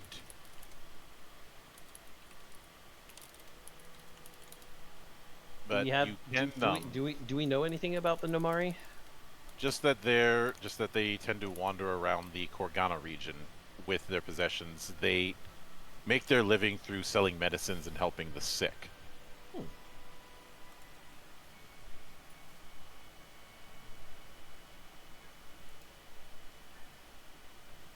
All right, that might be useful.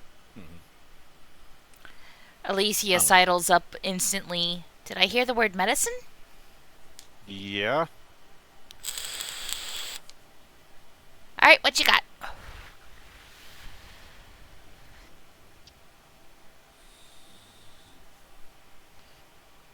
So they have a remedy for fatigue, an antidote for poison, a remedy for disease, as well as a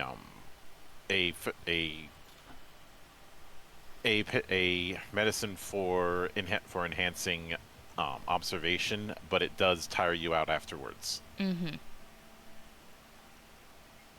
All right. Question: how much would the recipe be? The recipe is not for sale. Damn. Not even for the antidote? No. Double damn. I mean, if they gave everybody, or even if they sold everybody their recipes, they'd eventually go out of business.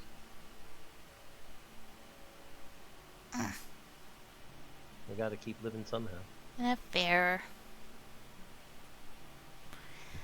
Well, if it's dealing with a snake, I would assume poison might be a problem. I was thinking one of everything, or a little bit of everything.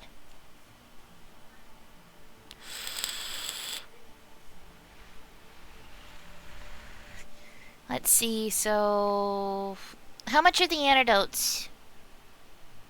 100 gamma apiece. All right, I'll take 14. All right. So make a note of I'm already antidote 14. Okay. No Mari. Antidote. Let's see, that's 6. No. Alright, come on. Keyboard, less work. Antidote. That's 12.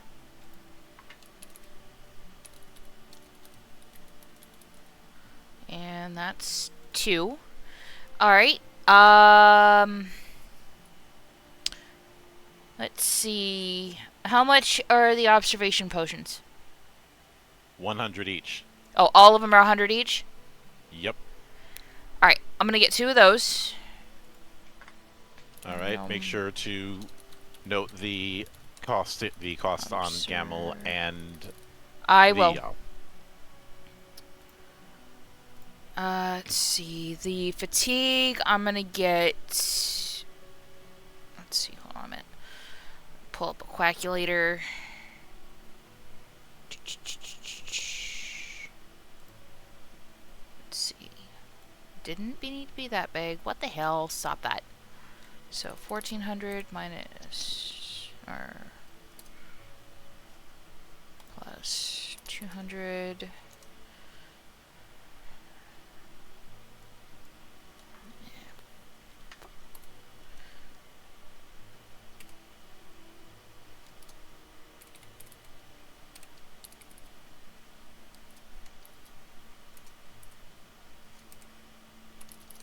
Okay, and what were the other 2 you mentioned? The fatigue. Yeah, fatigue and sensory. Okay. Well, the sensory ones were the observation ones she wanted, right? I grabbed 2 of the observation ones. And for the fatigue potion, I'm gonna grab 7 of those.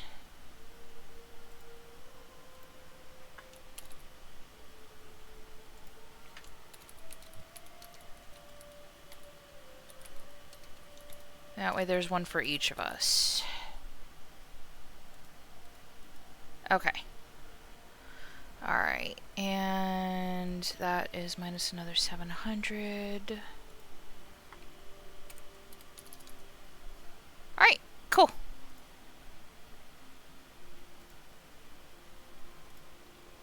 Alright, and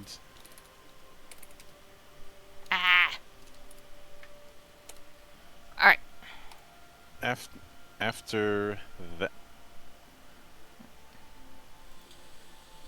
After that, give me 1 second.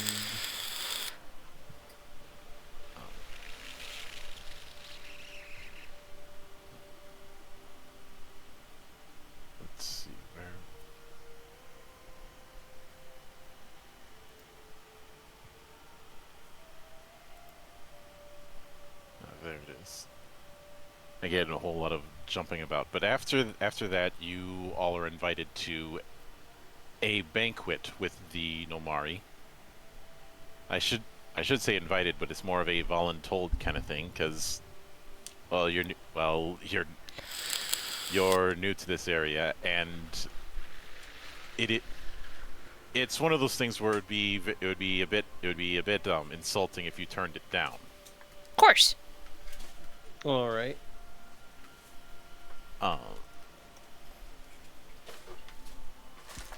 Let me. And it is a decent sized banquet.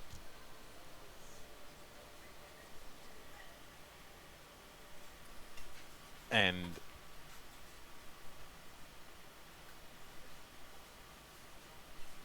let me see something here. Okay.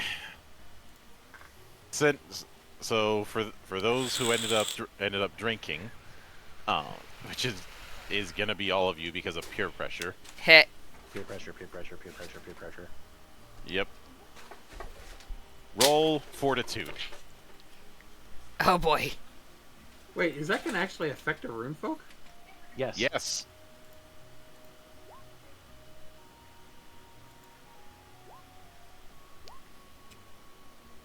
I'm in fortitude right now. It's beside your MP. I'll take that. Still waiting for Theo to come back. Tony! Everyone got 19s, 20s, or 21s, Monk. I don't think any of us got that drunk today. No. We're still waiting for one more. Hang on. And I just heard from him. He'll show up shortly. Okay. Oh. It's not very short though. And keep talking. Arya, of course, is just having a grand old time. These people she's out amongst the world, killing demons, saving people, and a nice bunch of nomads have invited her to eat and drink with them, which is not something people normally do with nightmares. Not at all. Of course, I'm over here just talking and probably just learning more about the Nomari culture and the way they do things. You know, just again, learning about the world. What I do. Gar's just off to his side, just drinking. It's going down Yankee style. Alicia is talking with those with medicinal knowledge to see if she can't glean any tricks of the trade from them. And I'm hanging out with the chefs, making recipe swaps. Of course, the Tablet has to have an oversized tankard because they have no other sizes. It's as big as her fucking head. Yeah. Yeah. Drink up, little Tablet. You'll pickle your liver yet. Enunciation is important. But I don't want to drink too much. I want to be able to enjoy the food too. There's a part of me that just for like the comedy sake of it, I see a giant tankard of whatever alcoholic beverage they're offering, and then you just see a little Alicia with sipping it, like drinking it through a straw, but she is hanging in midair. The only thing I can see here is like the only thing keeping a table, a tankard, and ears over the tankard. Nope, not over the tankard. She's floppied. Yeah, but you're getting drunk. Stiffens your courage. It's called liquid courage for a reason. I mean, I rolled a 19. I didn't think I was getting that drunk. I mean, the entire reason we rolled a fortitude saved is to see whether we got, super smashed or just smashed. Ah. Wait, we're having the quote unquote martial arts monk character Drunk? Okay. Next fight is drunken fighting. I mean, I assume that if we fail the fortitude save, we'd all be kind of up shit creek, but you know, that's a thing. Thankfully, it seems we all know how to hold our liquor at least somewhat well. Should hope so. We've been adventuring for a long time. Months at this point. And I don't know whether I live because odds are good I'll reach my expiration date long before that becomes a problem. Next thing you know, you hear a burp and you look over at Garu, who has 10 flasks around him, and he still looks pretty soaked. He looks like it really hasn't hit him yet. Can I have some more? Oh Lord. What are we gonna do with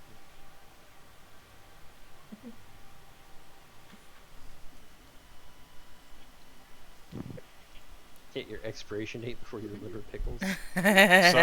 Sorry about that, folks. So Fun banter here. I see Theo in roll 20, but I don't see him in the call. Yeah. Did he come back? Not he left yet. his character in roll 20 when he left Monk. Ah. I just didn't And- look at the bottom all that much. Yeah, and I messaged him a while ago letting him know we were back from break. We'll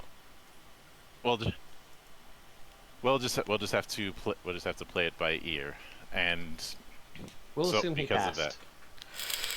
Yeah, though, just for curiosity's sake, I'm gonna roll fortitude, just to see what we get. Darn it! I was hoping he'd get the snake eyes. Right? That's what I was hoping for. Stay here. Highest roll of the bunch.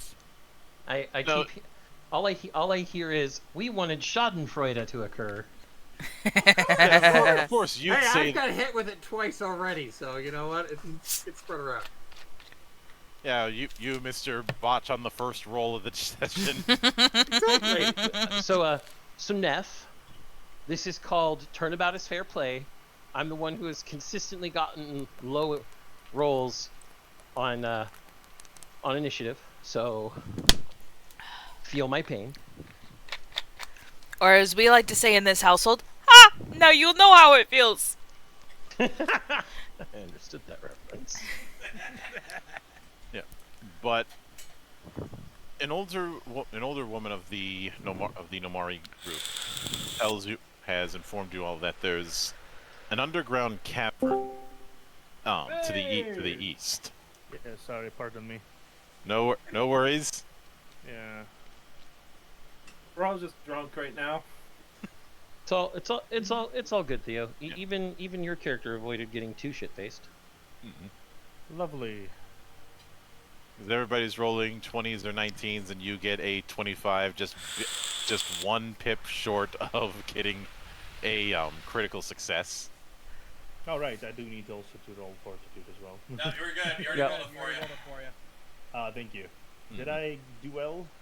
You got a 24. You got the highest roll. The highest roll of all of us. Oh, 25 actually. And the actual die was an 11. You got dangerous. You got one close to getting Snake Eye. Not Snake Eyes, boxcars. Boxcar. But wow. in the aftermath, you're informed that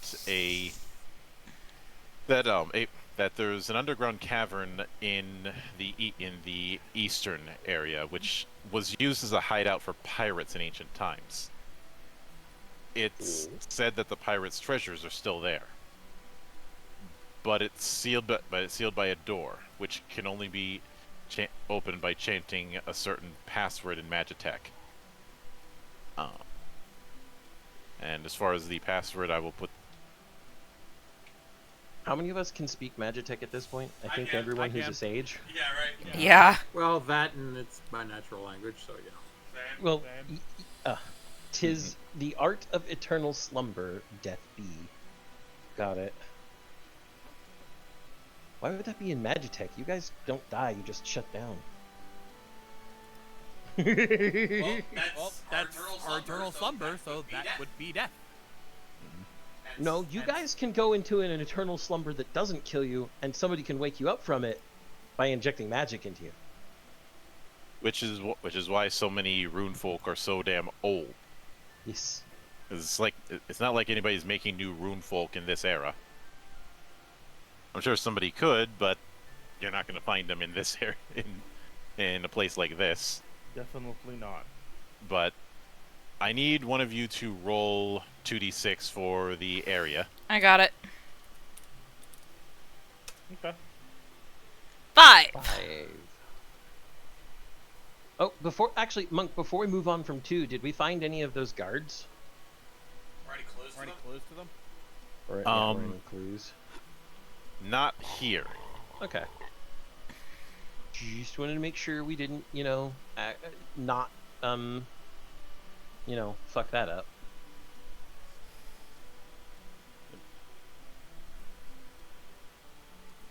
So that after a day's bit, you guys have the option of heading eastward to the forest, heading northward to the wetlands, or heading westward to area 3 on the map. Or Area 4. We can also go to Area 4. We were going to follow the patrol route, so we were going to go from 2 to 4. All right. Since you're going from 2 to 4, so first off, roll for event. Okay.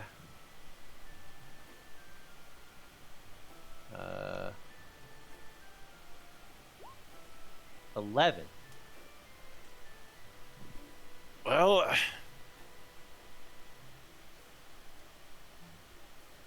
you did well. I hope you guys weren't looking for trouble, because trouble found you. Of course it did. Ooh. 20 Gamble says it's a Terra Viper. Yep. Good. Yummy snake. Yeah, was Sandra going to be in front row or back row? Front row. Yes. We need some more front Now there's Frontline fighters.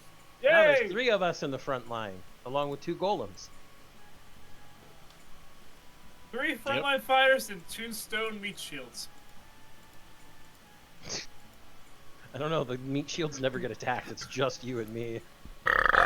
Oh, excuse me. Last combat. Maybe they get attacked every once in a while, but primarily it's us because they say we breathe. Well, there's also the fact that you and I do, what's the word? Ludicrous amounts of damage. That's fair. Those guys killed our fucking boss in like 3 moves. Better kill them. You think you can kill us when you're lesser than your boss? If I kill you, I become the new boss. That's a pretty big if. So we'll kill you first. A new boss, eh? Looks like you'll be going to the underworld.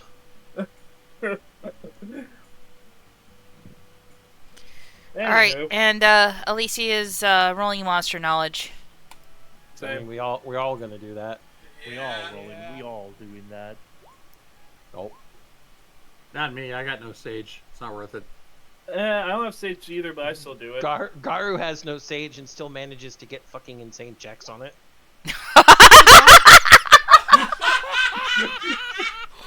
That's your 3rd one this session. Good job. Excuse me. Why do I not have any monster knowledge bonus? Let me check your character sheet. Give me a second. Because it's yeah. You clicked the thing next to monster knowledge, right? Yes. Why didn't it give him his... Oh, that's not good. Yeah, it's not giving me bonus on monster knowledge. There's no bonus showing up on the equation. It's also not giving you, HP and Neither MP or is anything Scout, else. which is I am Scout. Hey, Monk, we got a problem with Theo's character sheet. Yeah. It's not adding movement, observation, knowledge. None of it is adding bonuses. Yep. none of it is none of it's adding his level stuff to it. Yeah. John, it is that time. It is that time once again. Indeed, it is combat time! So that's the initiative. Oh. Also, Zan, I looked at the thing, and apparently, part of the reason why I'm getting some good monster knowledge checks is Rider. Interesting. So it looks like it says Rider and Sage plus Intelligence modifier equals monster knowledge. Interesting. So yeah, like I said, a big fucking viper. Yeah. We need to somehow fix Theo's rolls. Yeah. Though? Please. Wait, what's? Hang on a second.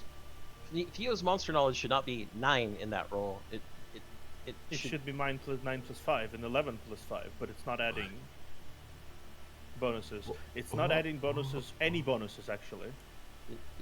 It should actually be 9 plus 9. My total evasion is 0, my HP is 0, my MP is 0, my fortitude is 0. Which is weird because it's showing up on your token. Like, everything's showing up on My fortitude and my it's willpower is 0. showing up perfectly fine. You know what? This is where one of our favorite lines comes in. Refresh before bitching. Before bitching. Okay. Yep. Okay. Let's see if that fixes things. But that's definitely like none of his bonuses. He should have had an 18 on his first monster knowledge because he has 9 from the Sage plus Int mod, and then he rolled a 9. Or no. Yeah. No, and then he rolled an 11, so it should have been a 20. And I just refreshed on my end because the sheet looks exactly the same as I left it. Okay. I'm not sure what happened there, but sure. Finally, it worked. Okay, I refreshed twice. The first time it didn't work. The second time it worked. Cool. There we go. That's better. Now, Yeah, now that's it's better. adding. Yeah. Oh, make sure you change your title down to as He knows. Yeah. Did it earlier. I know he knows. Yeah.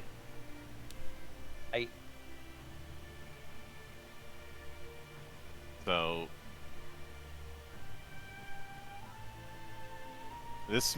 so I have to reload the thing because I had it in a different window, and those windows reset when I refresh Roll20.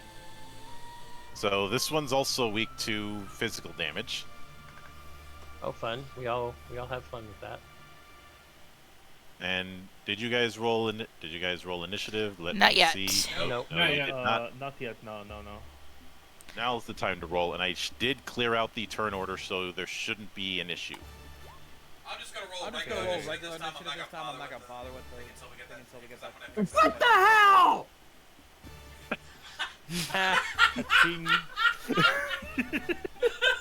That's his fourth crit fail this session. And it's the same thing.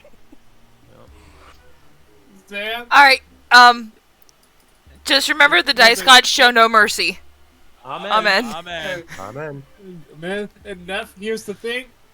At least you're getting experience. Yeah, that's 200 extra XP, dude. Oh, I know. I'm marking it. Let's just, thank you. I like not being the lowest rolls anymore. Yep. I'll let you have those next week. No, thank you. So. Tough shit. So I have some bad news for you guys. No one exceeded his initiative, so he goes first. Yep, Petro Viper goes first. Well, what about... I wonder what would have happened if I'd actually rolled something other than a fail. It still would have gone first. Not Down with here. my bonus. Down here, salt is a way of life. With the bonuses that Petro Viper has, actually, it's likely it would have beaten you. Well, like, humor me. What was the goal we had to be? 15. I could have done that with my rolls. You should have used Mastermind, honey. Isn't it enhanced by sword shards, though, Monk? Sword shards don't enhance initiative. My 8 levels in Scout, however.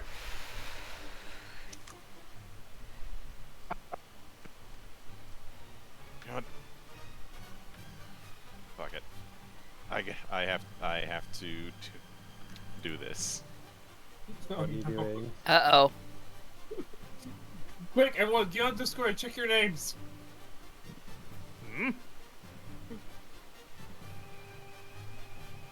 You know what? I was gonna go I with... get it. Yep, I see it. Yeah. What happened? Check Sacricity chat. Uh-oh. You could have just taken Neff's name and replaced the Thrall with Salt. Salt. Also, Mike, you know I have the salt button. All you had to do was ask. Yeah, may as well go with it. I was trying to... Salt is a way of life. Obviously, the environment down here is all salt. The ceiling's salt, the floor is salt, the walls are salt, and to an extent, the air is salt. And you breathe that in, and you constantly taste the salt. I was trying to not go that far. It's like you pushed it, then you pushed it again, and like, screw it, we're going with it. But it's so it is going to be doing a bite against Arya. Blink, auto dodge. Right.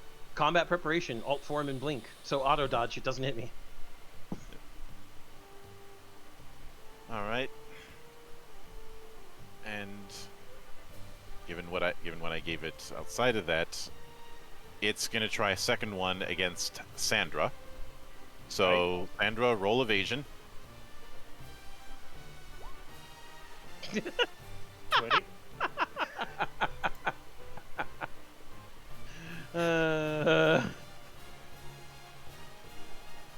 Yep, you managed to avoid it. Yeah. So That definitely dodges to the side. Azrael, you are up. Alright, let's do what we've been doing, of course. Surging offense. And then from there.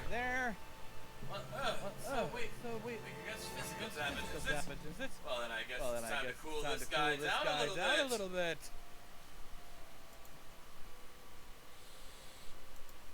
Once again, icicle weapon on Arya. Well, you know, they are cold-blooded. Let's chill him to the bone.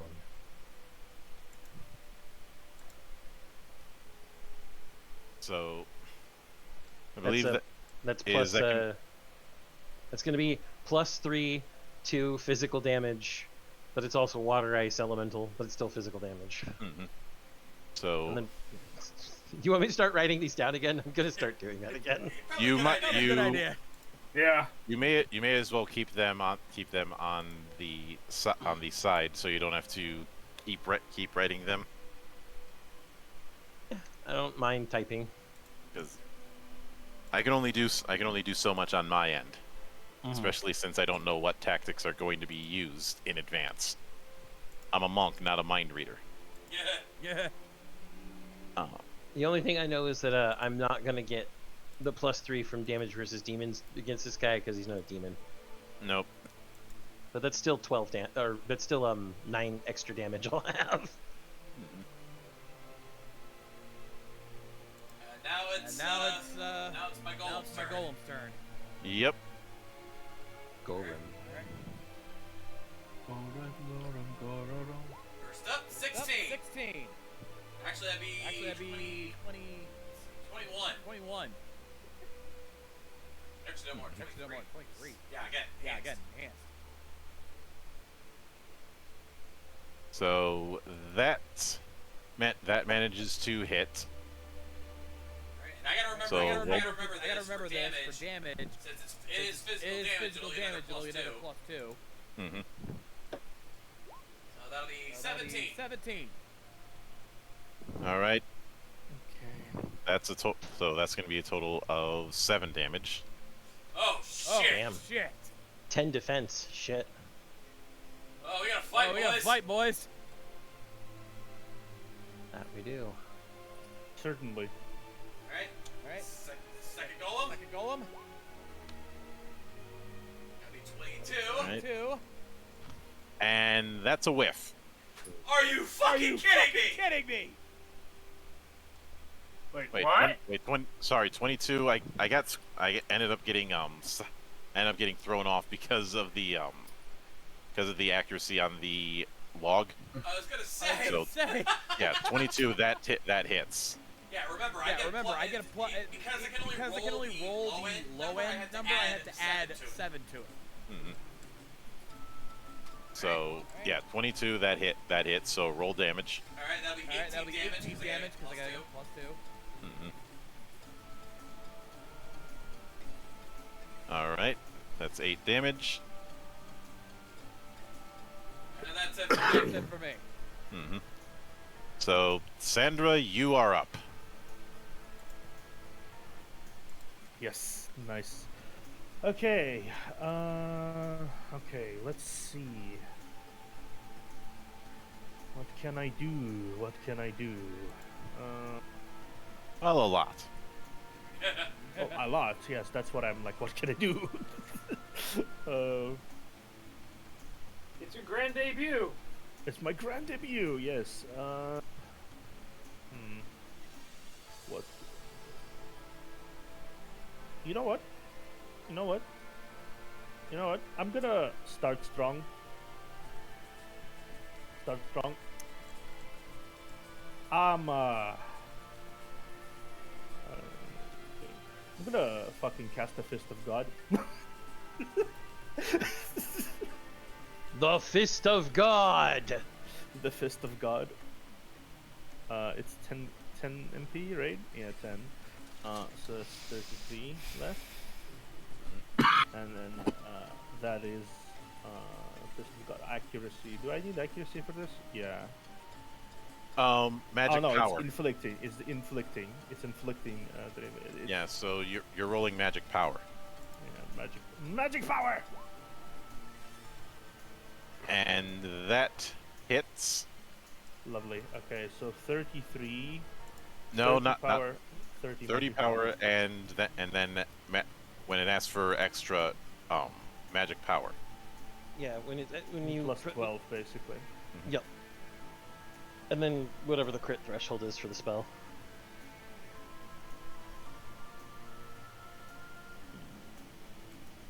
What is the critical for Fist of God? 10? 10. As a general rule, it's always 10. Okay. Oh! Roll, hit the button. Hit the reroll. Button on there. Extra damage 12, right? You don't have to redo the whole thing. You can just click the reroll button. There you go. There you go. Woo! 26 damage. Yep, 26 damage right out of the gate. 27. Surging offense is ongoing. Yep. So you see basically the Viper attack, and Sandra like reels her hand back. It gets coated with the ethereal energy from like the holy symbol, and then she sucks the fucking large Viper into the face with an extension, ethereal extended fist, mechanical fist of the god, and it just like bounces back, and it gets like real and like kisses whatever. So that'll do it. Yep. So Dax, you are up. Alright, no time to roll. I'll start by using Poison Needle. And I'll be using my 1S card on green. Mm-hmm. So so let's see, Poison Needle, S. Roll magic power for Alchemist.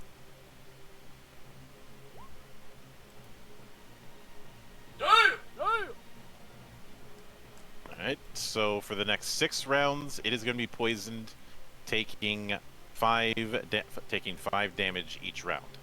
I would, if I may make a suggestion, this thing is weak to physical damage, but has a very high defense. Armor Rust may be useful here. That's what I was about to do. That's what I was about to do next. Okay. I'm just, trying to play tactically with my buddies. As long as we tracking. We track. Yeah. We tracking. Armor us. Let's make this skin soft. Let's make your scales silky smooth. And I'll be using 1 black S. Alright, so that's going to be... So roll spellcasting again. Shit. Yeah, that hits. So that's going to be 21. So he's taking... So he's got -5 defense, so his defense is down to 5. Oh, that's good. And that both of these are going to last the next 6 rounds. Have fun. Have fun, you guys. What about your major action? My major action, it'd be kind of redundant to actually try to break his non-existent ankles. True, but you got spells that do any physical damage, or spells that can act as physical damage? Because it's weak to physical damage.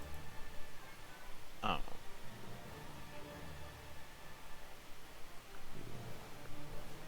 Yeah, I'm gonna use Earth Hammer.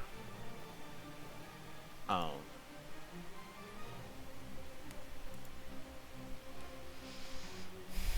So you can either do Earth Hammer, which is 10 plus magical power, or Stone Blast, which is 20 plus magical power but does magic damage. I'm gonna go with Earth Hammer. Alright. Roll magic power. Alright, where is...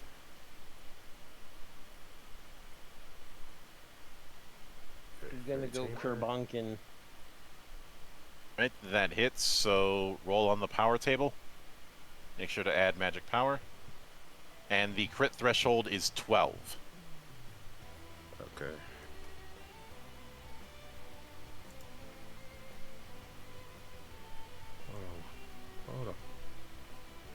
Hold on. Where on the magic power at? Where's... So in the bottom left-hand corner of the second page, there's that grid. You have to die, yeah, next to the 10 row, the row that starts with 10. Oh yeah. There we go. And then it'll ask for your extra damage, which is just your That's 12 magic power. Oh yeah, Fairy Tamer magic power, then 12. Then your crit threshold is 12.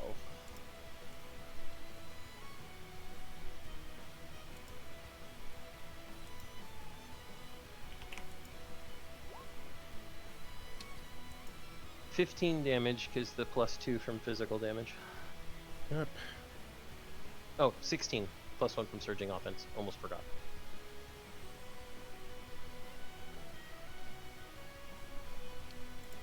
Kerbonkin. Yep. Our Fairy Tamer Alchemist man said, I draw 2 cards and fuck your shit up, and then Kerbonkin you. Mm-hmm. As a hole bursts out of the ground, which ends up with a hammer landing on the Viper, or if you prefer, a stone in the shape of an anvil. That's so cartoonish.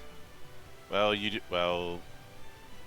do ask fairies to do these jobs, so.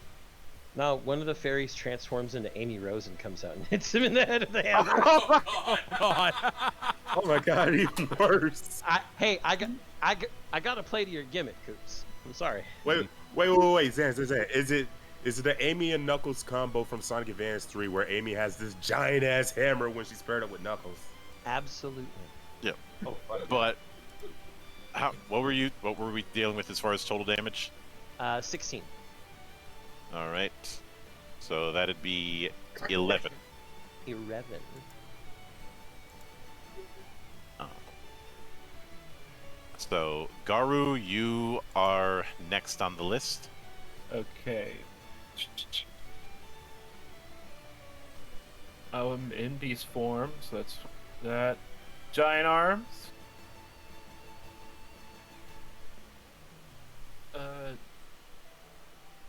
Demon fingers. And I'm going to then, with armor piercer on, I feel like throwing a giant snake.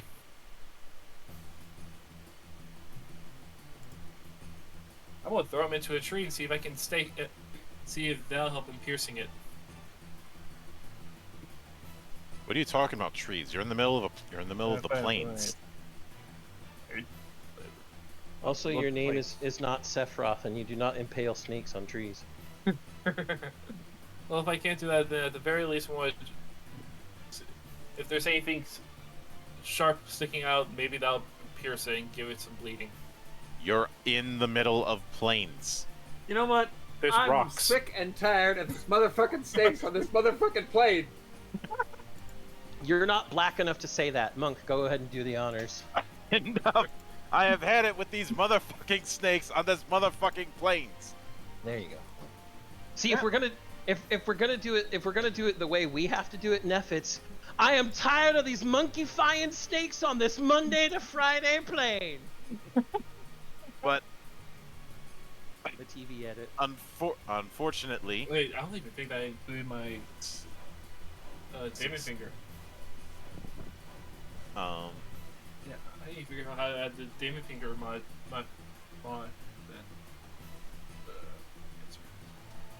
Well, you didn't activate Demon Finger. I did. I didn't hear it. I heard Giant Arms. I did giant arms, then demon finger. All right.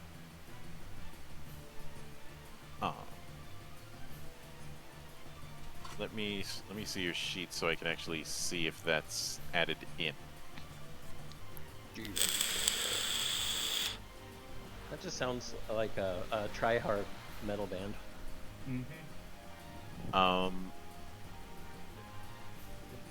No, it wasn't. It's not in there. Where's the? Where is it? So I just put it into dexterity.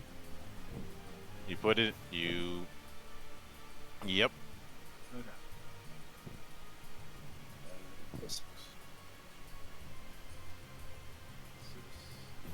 Not 06. Just. Yeah, 6. I just saw that. There we go. So, drop down, get it again. Yeah. I have only myself to blame for the fact that Live and Learn is playing in my head. That's even worse! Ha!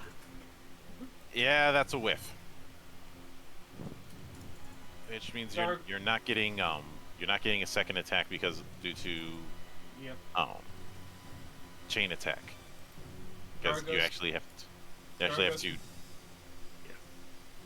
have to connect. I have to connect to any form of attack, even if I wanted to do stomp. Gar goes to grab the tail and it just smacks me, sending me back.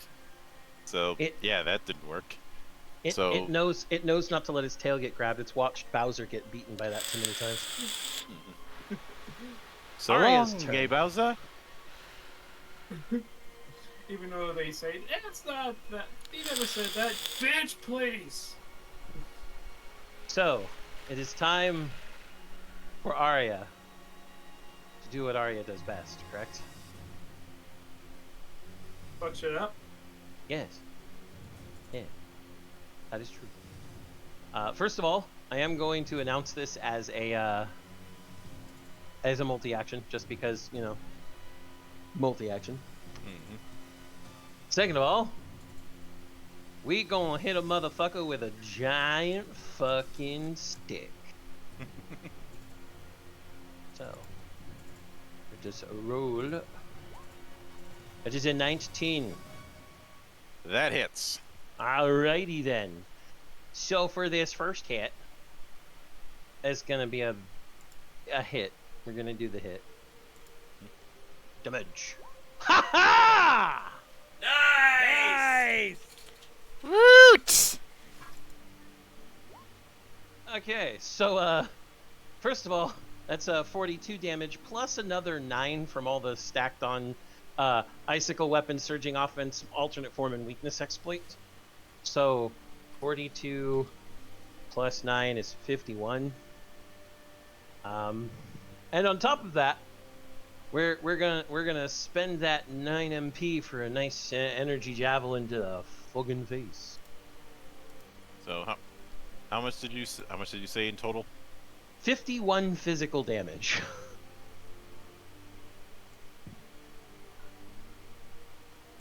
So 46 factoring in defense. Yeah, and now I'm about to hit it in the face with an energy javelin. Nice. I mean, as a giant snake, it's terrorizing this entire place.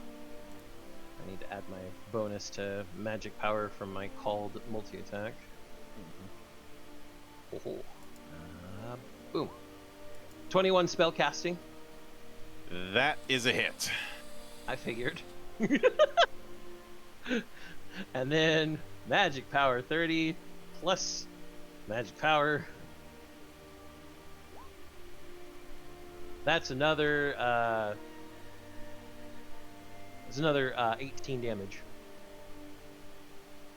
So 13 total, and well, this is magical damage, Monk. It's not. It failed to resist when my spell casting. Mm-hmm. So it's just straight up 18 damage. Which means it hits the threshold. So I'm gonna need the Friday button. I thought we only did that for one hit kills, not for overkill. No, that was for overkills too. Mm-hmm. Overkills if it's knocked the fuck out! overkills if it's past -10. At or past -10, yeah. Mm-hmm. And So, that just hits the threshold. Yep. Just naked dead. Yep. So the way Arya does this is walking forward with this icy coos, and just the bar is up behind her back, like all the classic holding spears / staves poses. And as she gets close and it leaps to strike at her, she swipes the coos up in a crescent, cleaving it open so that she can see its beating heart before throwing her hand up and shooting the energy javelin straight into its heart, which explodes and covers her in blood. Because we're channeling Berserk out here, boys. Of course. Yep. And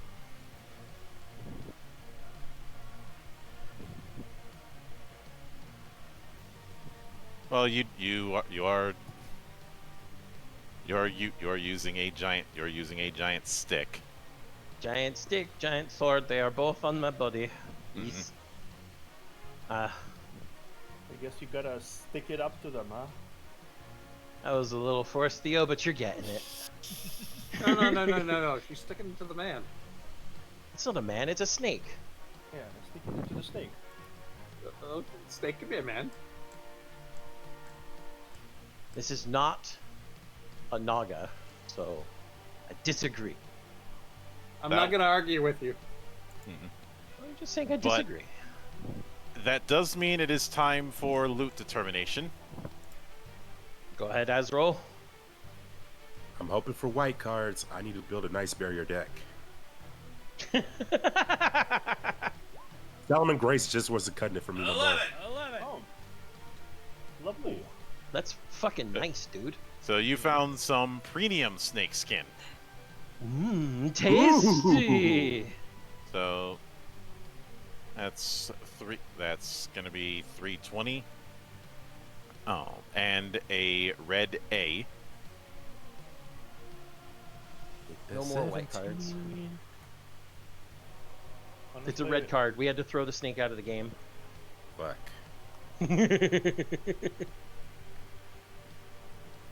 Well, didn't you know it was using performance-enhancing drugs? That's what sword shards are!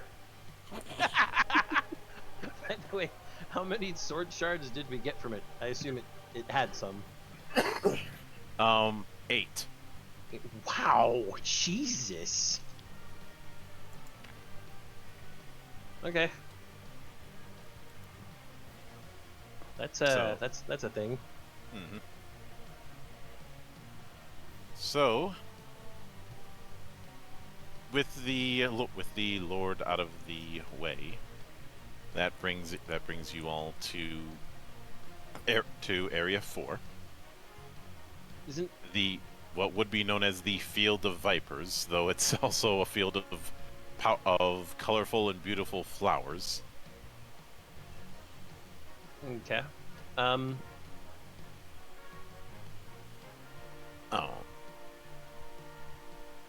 If you wish to, normally a pack of vipers would show up as well, but the Petro Viper was here, so there were no other vipers.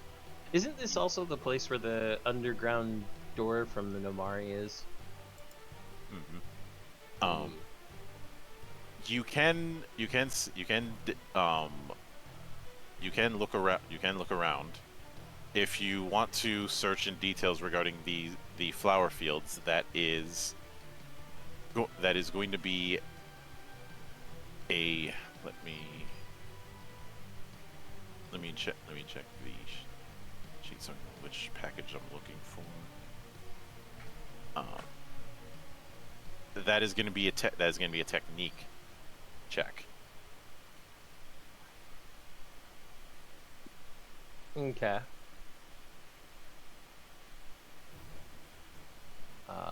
Technique check. Mm-hmm. Tarot technique, everybody. Mine's going to be bad. Alright. Technique. That is first page, right? Yep.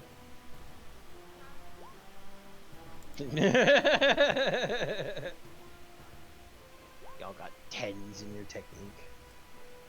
Yeah, I'm not so lucky, so I'm probably gonna fail this. Well, you do find a cave, but in the midst of all of the flower fields. Though you end up having to be careful because you see about 4 sleeping tigers in front of the cave.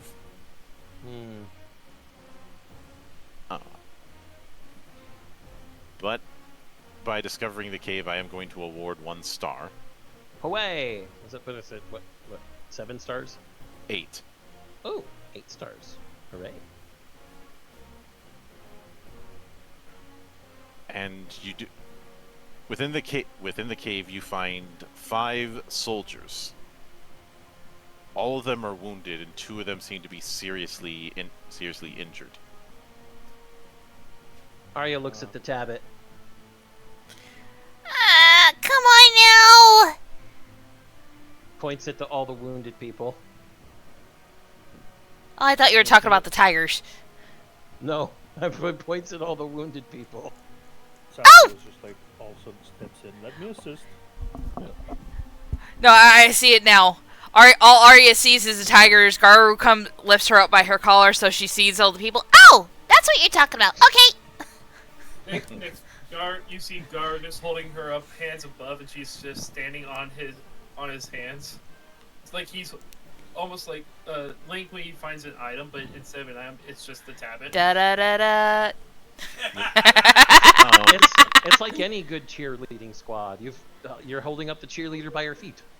All right, so I've got a whole slew of health potions, so this won't be an issue. Alrighty, and I've got the skill to use them. Yep. Sandra also said she was gonna. Yeah, I'm a literal priest. I can do that. It's both of you roll technique. Alrighty.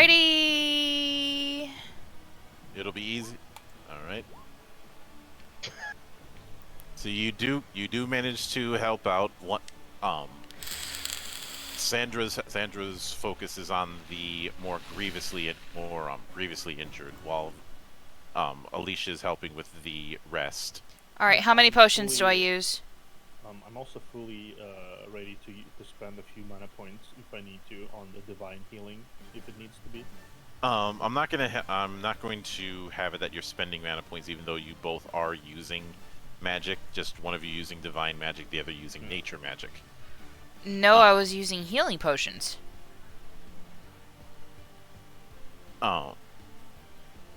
The healing potions wouldn't be necessary for this. Alrighty. While we're inside this cave with these wounded soldiers, Arya is going around whispering at the walls in Magitech. "'Tis the art of eternal slumber, death me." Just because cave, place, heard about stuff. Mm-hmm.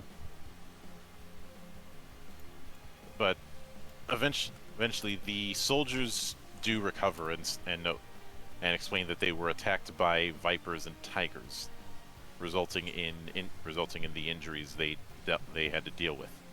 They fled for their lives and took refuge in this cave, but the tigers persisted and prevented them from leaving. I'd like to request your assistance in escorting us to our garrison's encampment. Can you help us? Well, I don't see why not. We should. After all, we took out the Petro Viper, but there could still be other things. And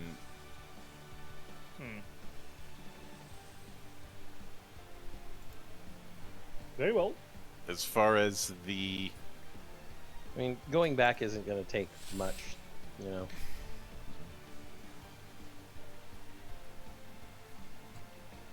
But you do end up stating it, and you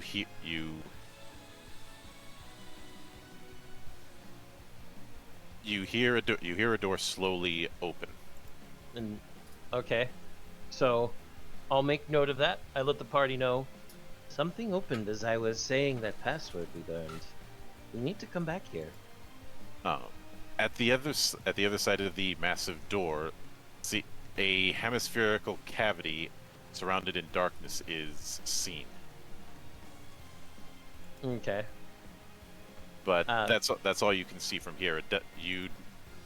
In order to see what's in there, even with your vision, you'd need to get closer. And well, there's bigger priorities at the moment. Yeah, that's why I just told everybody we should come back. Like, just from where Garu was standing, if he looked in that area, would I be able to see anything with eyesight? No. Okay.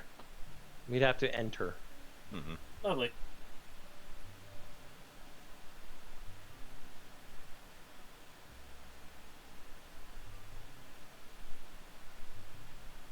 But okay, with that in mind, you guys headed to 2 and then back to 1 at Kurtzholm. Yep. Yeah. So that does, because of that, you guys. This does mean that you turned in the quest to get the soldiers back. Hooray! Another side quest done. Mm-hmm. All of the side quests. So that's 3,000 gamels you guys got paid out, and 2 more stars. Puts us at 10. Which means puts you at 10. Which means the star count is reset, and you all are getting XP. 2,000 experience, correct? Yep. Everybody, you get 2,000 XP, which you can spend on anything you want. Hawaii. Hawaii. Whip, whip, whip, Hawaii. It is hip to be square. I will note because of the fact that we have that let's see. Even with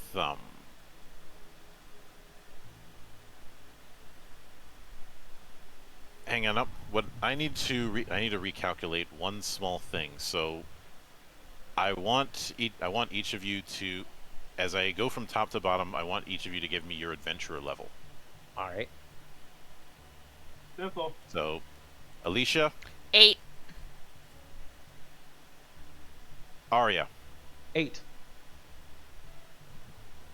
Azrael, 8. Dax, 9. Garu, 10. Isabeau, 8. Sandra. 9. All right. Puts us at a party average of 8.5, Monk. Yeah. So I had to make sure if the average level modifier was still at 8 or if it changed, which does mean that the star count is still the same. So Okay. each of you is still getting 2,000 XP. But once the average level goes up, it takes more stars, and more stars also means more XP. Mm-hmm. Hey. Okay, so I can still spend it, the 2,000. Yeah, that will come into play after the fact. Yeah. But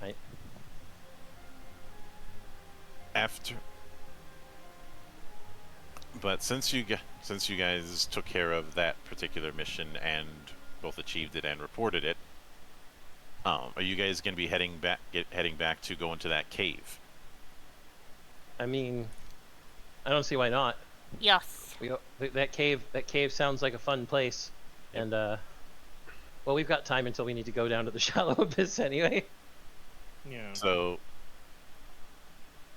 let me. Okay.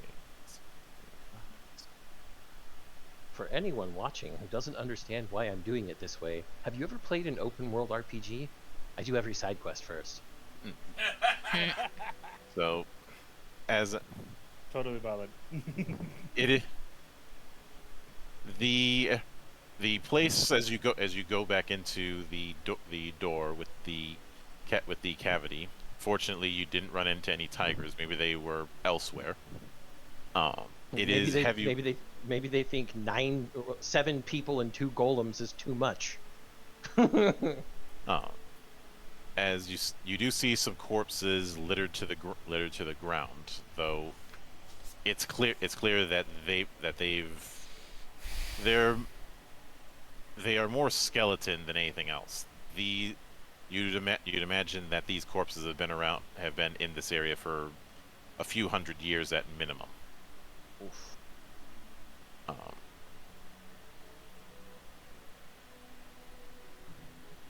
But you do find a hat that's adorned with black feathers.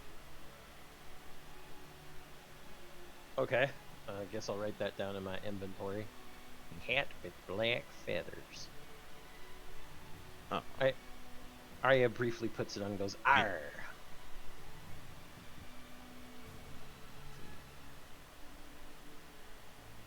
The feathers are from a leth bird, but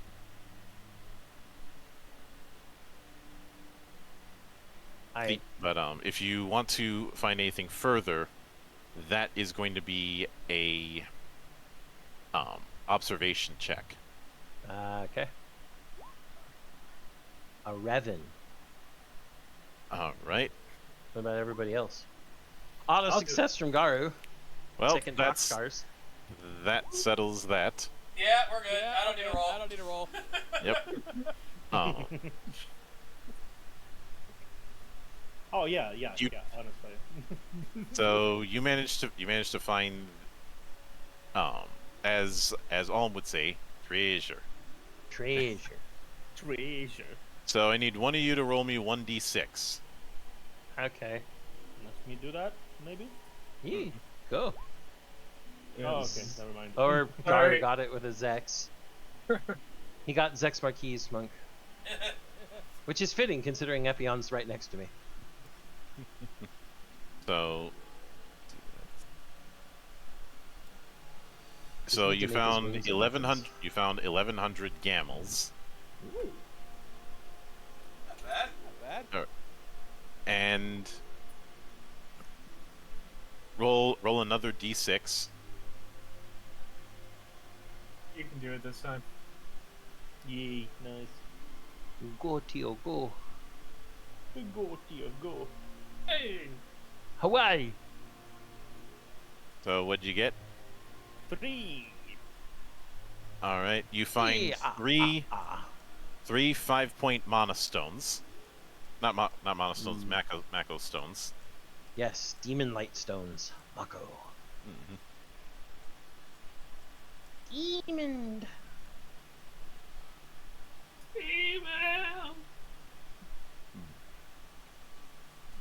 Each of those stones has 5 points of MP. So, whichever one. So distribute those as you see fit.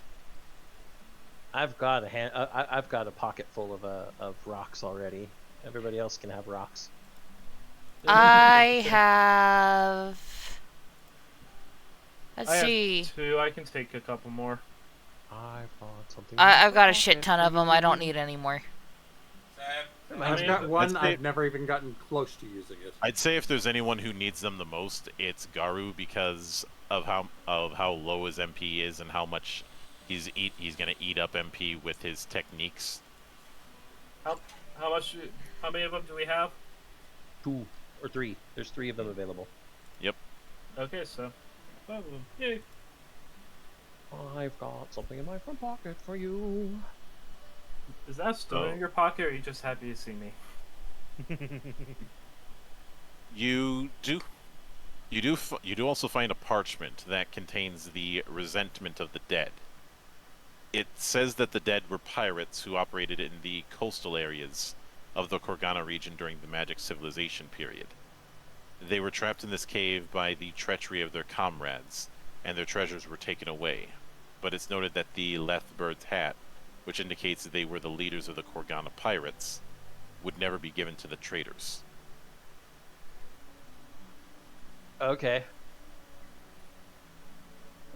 I mean, so since as you guys leave, because there's nothing else in there after you cleaned out, one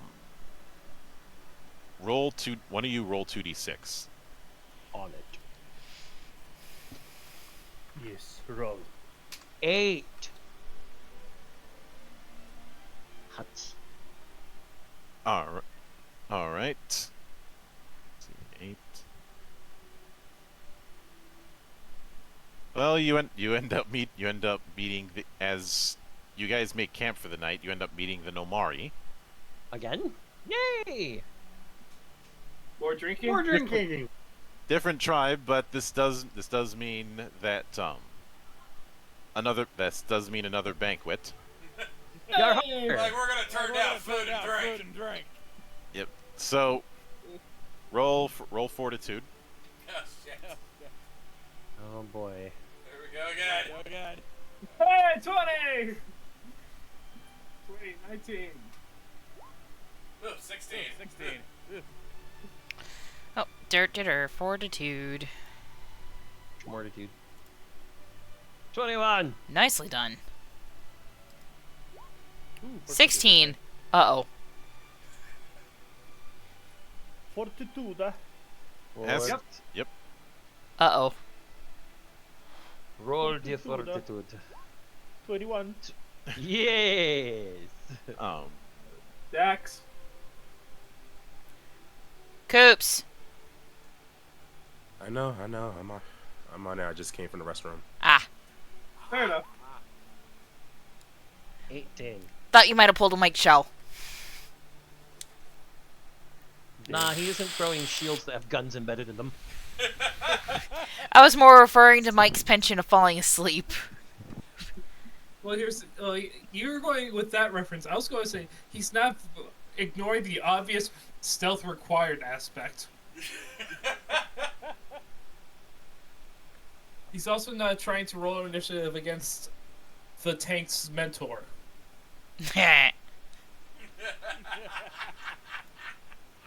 Death by snoo. That's how I want to die. Never let him live that down. Never. Oh, it still cracks me up every time. I broke with that. My parents looked at me like, "What the fuck is wrong with you?" Oh, but you. But in the aftermath of you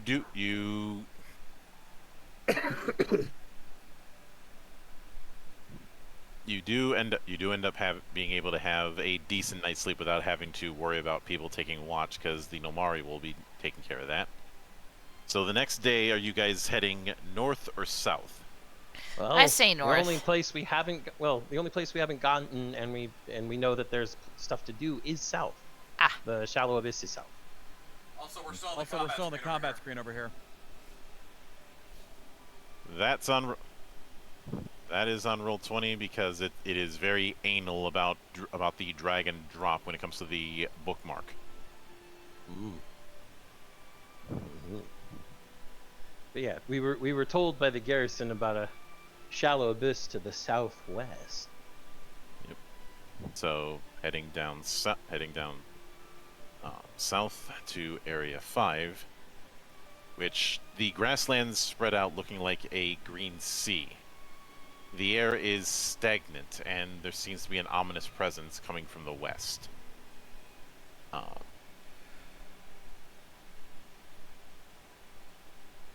So roll 2d6. All of us or one of us? Just one. I got it.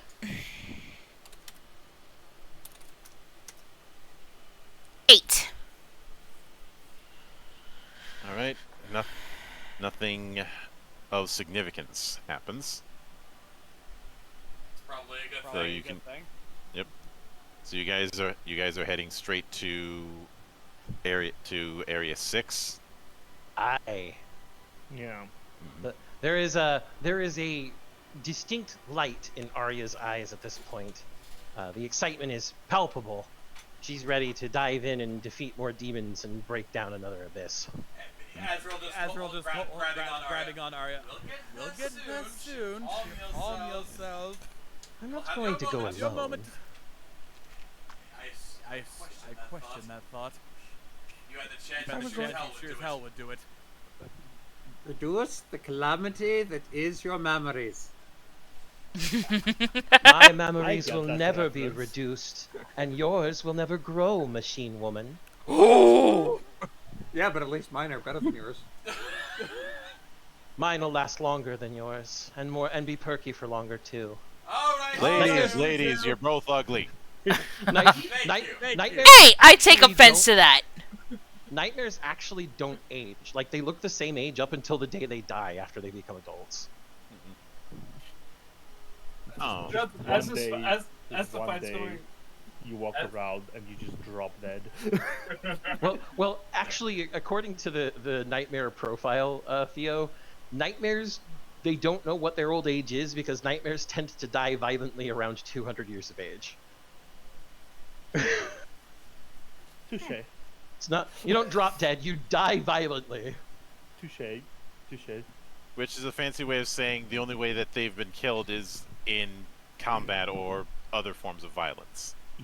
Yes. I imagine by violent death, it was like I forget what it's called, but from Dr. Sleep. Oh, damn. I would say that it's a case of live fast, die young, leave a pretty corpse, but they don't die young. Yeah, but they do experience a lot of unlawful penetrations. There's that. All right, let's move it along, guys. And we're walking. But you find a promontory that extends into the sea, which stands a shrine of the guiding star Harula.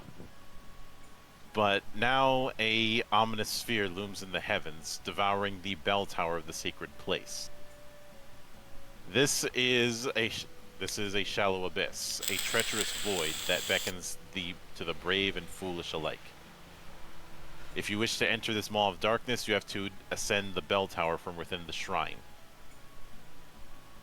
Within the halls, the holy symbol of Harula stands defiant, a beacon of light in the encroaching darkness, yet the main door lies shattered and the chapel lies exposed and vulnerable. Well, it looks like the only path to the abyss is up. Ironic, almost. Indeed. As you enter the chapel, a terrifying scene greets you. The once beautiful furnishings lay in ruins. The statue of Harula, once enshrined at the far end, is now just shattered fragments. You also see several corpses of both humanoids and demons. And anyone who wishes to further investigate, I will roll observation right now because I want to know how old those corpses are. Same. Yay. We're rolling. Oh, come the fuck off! Oh, what the fuck?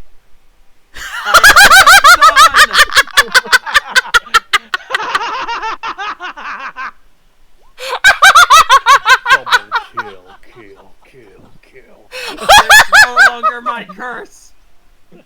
Double. You should roll observation to see if you join them and make it a hat trick. I have gotten it out of here.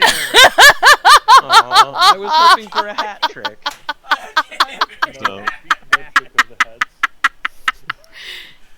Fails in the session alone. Total. How many fails? You do manage to find a holy symbol, a blessed holy symbol for Harula. Oh man. I'm pretty sure that's 7 fails total this session, with 4 of them being there. And normally you could only use this if you're a follower of Harula. I am going to be ignoring that rule for this. I mean, we're in Korgana, where it is very clear that the gods are much more directly interfering with shit, especially since, Eva is continuing to keep the Great Abyss penned in. So, I would assume that Harula would just want to help us because, holy shit, there are demons, go kill them, please. And yeah. We've been doing that. So like, you're helping us with our favor. Well then let's go ahead and forego the whole pray to me rule. But this particular holy symbol looks like it's been around for quite a while. Sandra, add Blessed Harula's holy symbol to your inventory and have that replace your normal holy symbol.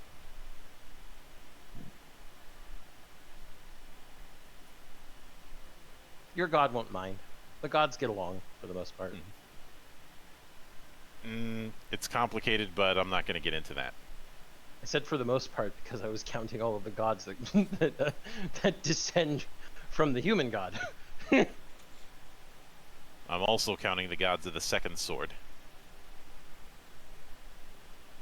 I knew you were. They're a little more complicated. So, Blessed Harula's. So, the basic gist of it is that if you roll double ones on a spellcasting check, or when rolling power tables, you can change that roll to 3. So it won't be an auto fail. And I'm writing that in your side document for reference. The catch is you can only use this effect once per day. I see. Still, that's a pretty clutch ability. Considering what just happened, I think yes. It's very close. Considering how many crit fails we've had this session, which is more than any session we've played in Cloister, regardless of game. Yeah. Today's like we're collecting doubles, just the wrong kind of doubles. I mean, we've had 2 boxcars as well, and they've both been Garu. Yep. So after finding that, you guys go up the stairs, the darkness looming before them as you reach the entrance to the shallow abyss. Which means it's time for me to set up a shallow map. But you need us to roll 1d6 to determine whose outer shallow we're going into first. Yep. 3, which... Didn't we get 3 last time? Do you want me to reroll? Nope. Okay. Because if the next one comes and we get 3 again, then I'd have you reroll. Oh, that's right. Each fellow had 2 of their own shallows, didn't they? Mm-hmm. But hey, we get Sniper Boy again, then. Yep. You find yourself standing in front of a small house covered in a bright red fire. You see Zai there as well, shouting "Cecilia," as he tries to jump into a house, but a demon known as a Shabalay is in the way, and let's see, that means I have to do a little bit of prep and make sure to move Sandra onto this board. Let's see. No, I didn't want to rearrange the order, Roll20. I wanted to drag and drop onto the damn thing, and once again I have to do this bullshit. Chong and the dance.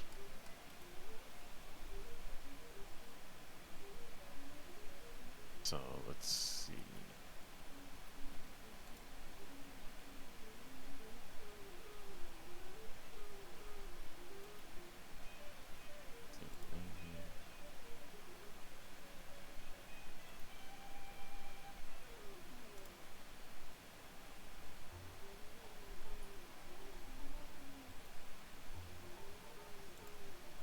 Come on.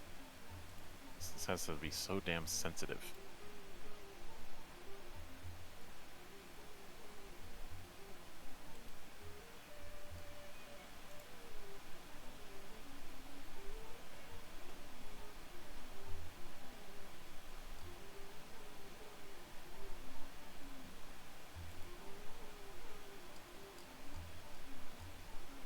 Okay, let's see.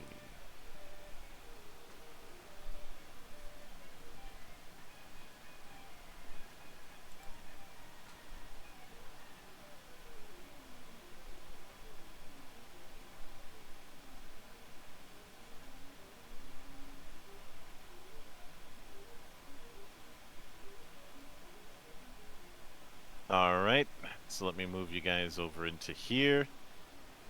And for the final time tonight, It's combat time! as we have a Shabalay, which is a stubby reddish-black, irregularly shaped creature with a number of small arms and legs. Are we supposed to have 6 Shabalays? I'm saying that we are. Okay. Okay. Alright, roll Let's hear the knowledge. master knowledge. Yep. Especially since you guys are getting a bit of help. Yeah, Zai as a fellow Sniper Boy. Monster knowledge. Hey, there we go. I got an auto failure. Look at that. That's 8. Yup. It's probably one of the worst rolled episodes we've ever had. No, it is the worst rolled episode we've ever had. It is. Okay, who in the party has not? Because I know I haven't. I don't think Coops hasn't. Dude, quit jinxing yourself. Oh, I am calling out because I want it to happen. I have not rolled a critical. Fortunately, you guys, since at least one of you rolled above what was needed, you do We know haven't. the monster weakness. Oh, I was about to say. Energy damage +3. Energy damage +6. Oh. Lightning time. Looking back at Azrael for a second. Now we can light it up. So roll initiative. Holy shit! Holy shit! 20, baby! Is at 20. And I'm the last one again. Look at that! Hooray! The best for last. I mean, The best yes. is yet to come. Obviously, Be fine. Alt form and blink because I can. Geograph deployed. Beast mode. And Targeting. normally I would have the fellows go last. Because of the circumstance here, I'm going to be reversing that. The fellows going at the top. Oh. Oh. Zai going first? Wow. Yep.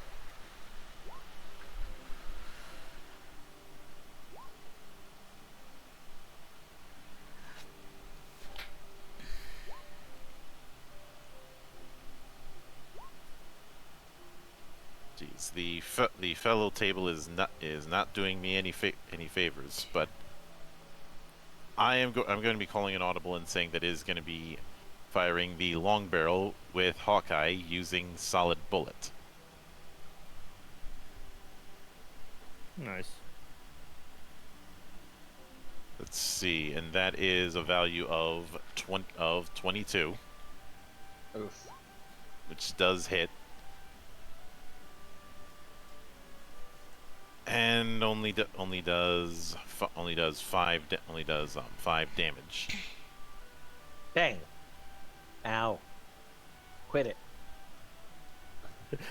Gee. That's tongue. That's what they are currently. Oh, gee. I mean, I don't know how much damage we're doing. We can't see any of their token bars. God damn it.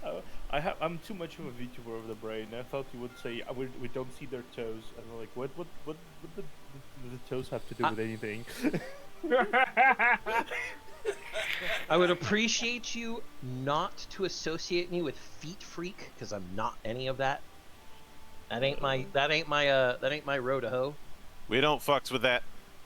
We don't fucks with that. No. Okay. I am the epitome of the ass man and tits man coming together to both stomp down the feet man from Stone Toss. I see you.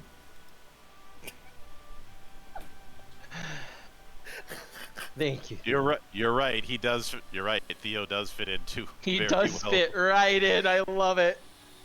Yes. So. It's like I'm home. So that'll be it for Zai. Azrael, you're up next.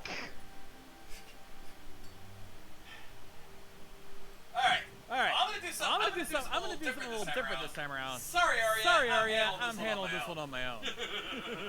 You bring it up already? Hey! He wanted to ditch me! She wanted to ditch me, I'll ditch her right back.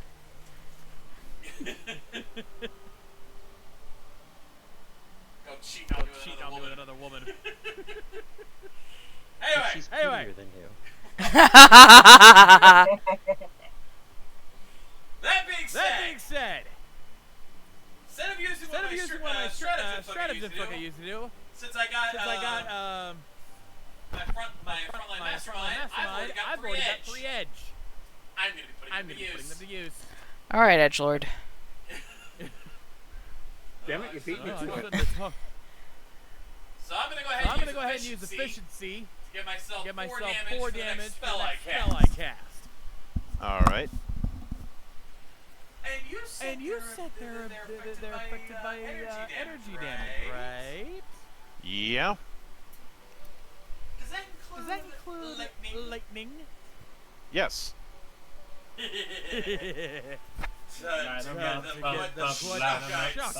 say spark. All right. And then All Which means we're bringing Azrael's character art to life in campaign for once. Yeah. Arya taps on her own, has her arms crossed, taps on her arm and says, "I've been shooting lines of lightning at things since the start of this adventure. It's about time you caught up." So, like I said, roll magic power. 16. Magic power. Yeah, that hits. Alright, so that's zero power table. And let's see, that's 4 for efficiency. 11, 14, 15. And then I guess 17 because the 2 for the weakness. Mm-hmm. The 3. 4 for the weakness. The 6 for the weakness, because you've got weakness exploit. Mm-hmm. Oh yeah! So let's see. 11 for magic power. Plus the 4 for proficiency. So plus 21. 21. Oh, this is gonna hurt. It's gonna hurt. 10. 23 damage! 23 damage. To All all right. enemies. Obviously not enough to kill them, but certainly enough to wake them up a little bit.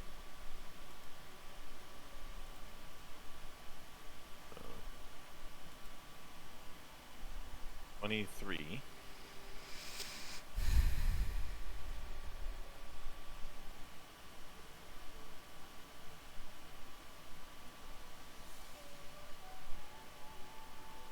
All right. So, Sandra, you are up next. Alrighty then. Tis I. Does holy light count as light? Or If energy. If it's damage, I will allow it. Holy light it is. Instant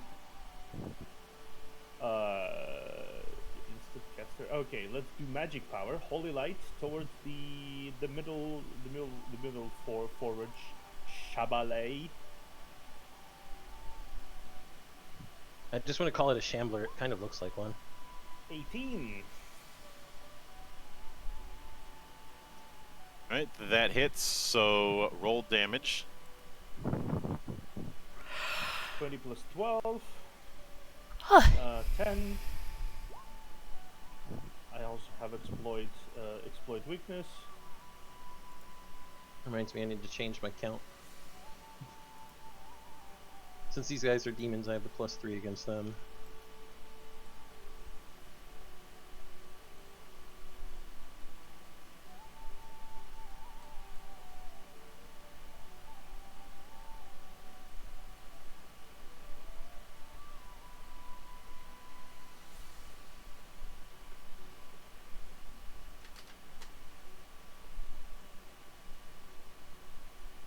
So what's the total after everything? The total is 15, and then plus the weakness and exploit weakness. All right, So so that'd be 21. 21. 21. And is it just against this one or all of them? It's the two undead in the area. So yeah, it's all of them. It's 5 meter in the radius. Wait, undead? They're not undead. Oh, not undead. They're demons. Yeah. Oh, it's radiant, divine radiance that deals 20 plus magic power, magic damage in the area. But it does specify undead in okay. the spell description. Okay, fair enough. That's my bad. Okay. May I redo? Yeah, I will give you a mulligan. I'm not one of those. I would not like to do a thing just and just and nothing happens. Don't worry, I've already had that. Yeah, it's I mean, fine. you could, for example, you're a level 9 priest, right? Level 8 priest. Oh, I'm level level 9 priest. fighter. Okay.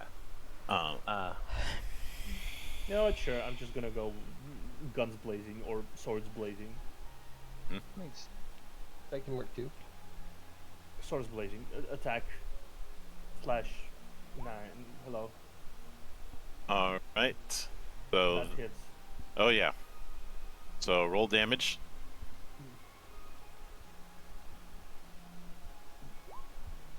22. 22. 22. Yep.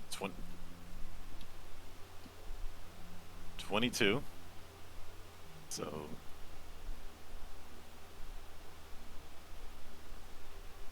Oh, I forgot to ask. Were you planning on using cover? Yes. All right. Who? I shall cover Arya. You've got Guardian too, so you can apply cover up to 5 targets. Okay, so Arya, Garu, two golems, and Alicia for good measure. Yay! Covers 2 unliving objects, 1 tank and 1 DPS, and a background. Okay, got it. That makes sense. Makes perfect sense. I love it. Yeah. You can't evade, but that's part. But that is part of. Yeah. Part of the deal. Part of the deal.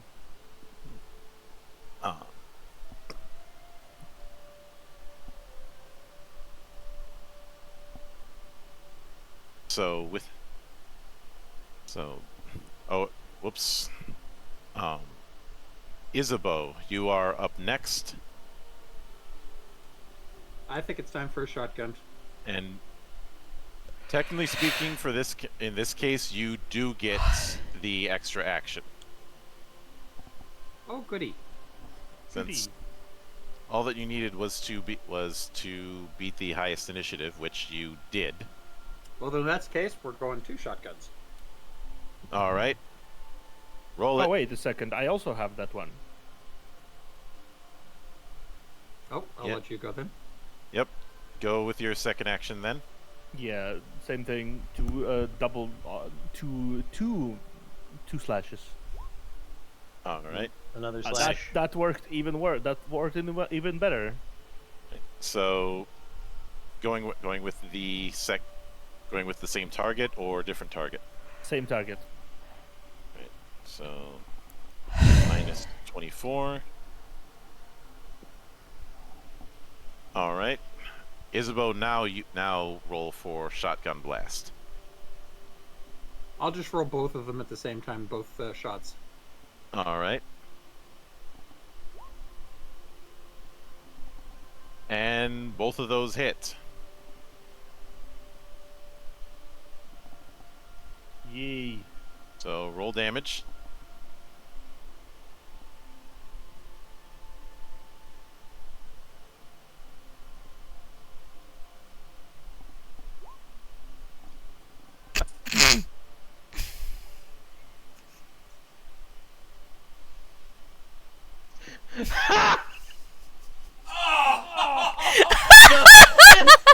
The fifth!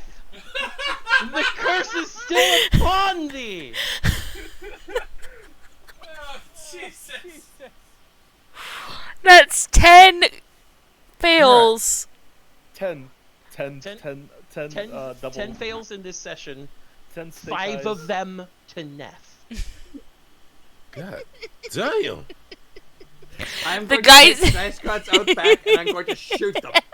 The dice gods show no mercy. mercy. Amen. Amen. They won't be showing their faces around here anymore either when I'm finished. Them's not the dice gods. You have been Considering warned. how many of their children I have kidnapped in my possession, they better listen. That's true, you are a dice goblin.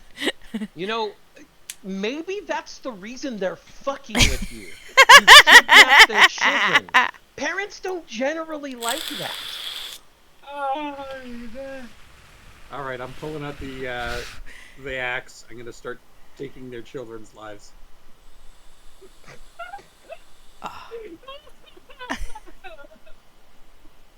It's to see. I can't see.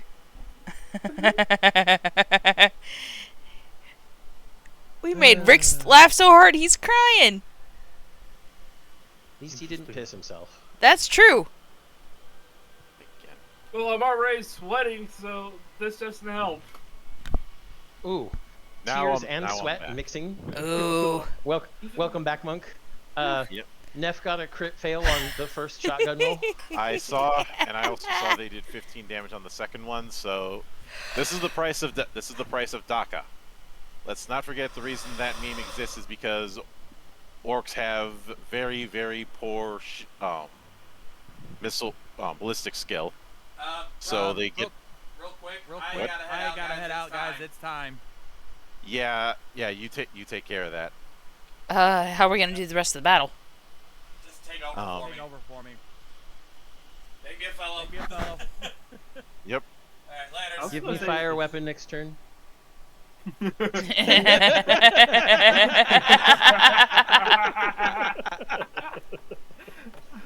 The exit with everyone just like laughing. But And this is why we play TTRPGs. Garu, you're up. We're still Okay, giant arms. Demon finger. Obviously, but they're gonna finish up. And then Just forgot to warn you. I feel like punching a bitch. All right. Let me make sure all my modifiers are on there. I figured I could tell by the fact that you sound like you're on your phone and not on your computer. Yes. Dude, I don't fucking blame you. I have the opposite problem over here. It's too fucking hot some days. No, you won't. No, you really don't. No. That's a hit. So roll damage. Which one? I'm going to go for the I don't bugger blame right you here. there, but I would rather have that than it be too hot because All right. when it gets colder, you can always put more layers on. You can only take so many layers off. All right. That's 21 damage. And now for the second part. Pain attack with armor piercer. He's making breakfast also if you hear. Attack your chain. Wait, what? We're just talking weather. Crazy. Cold down there, hot as balls up here. Fuck! That's not hitting. Yeah, I have that. So Alicia, you are up. Okay. Just a quick reminder. I get 2 chi per turn, per round, right? Yes. Okay. Also, Maddie, if you hear any, So, it's time to, wait, no. Ba-na-na-na-na-na. Thunder. Had to do my little homage to Scott there. Had to do my little homage to Scott there. So, I am going to be using Our Lord Descending and Savior? to my best drinking buddy ever. I have a feeling that was who you're referring to. So, it's going to be Descending Thunder, and that, I believe, covers the field. Yeah. So, let me pull the window back up. Heavenly Chi times 2 fixed damage. So, 4 damage apiece. To start with. I am counting that as energy damage since, well, I did that for the other lightning effects. Exactly. So then it's another 6 damage, so 10 damage apiece. Which means a Chabalet is about to die. So that's 1 dead Chabalet. I finally got to kill this session. We're not doing our jobs well then. Alright, 15 seconds, Yeah. base. The kills should be the frontliners' problems. Meh. Yeah. And maybe sometimes Isabeau's. So, sometimes. but I believe that was a minor action. It was. Let's see. Energy. I don't have any energy. Damn.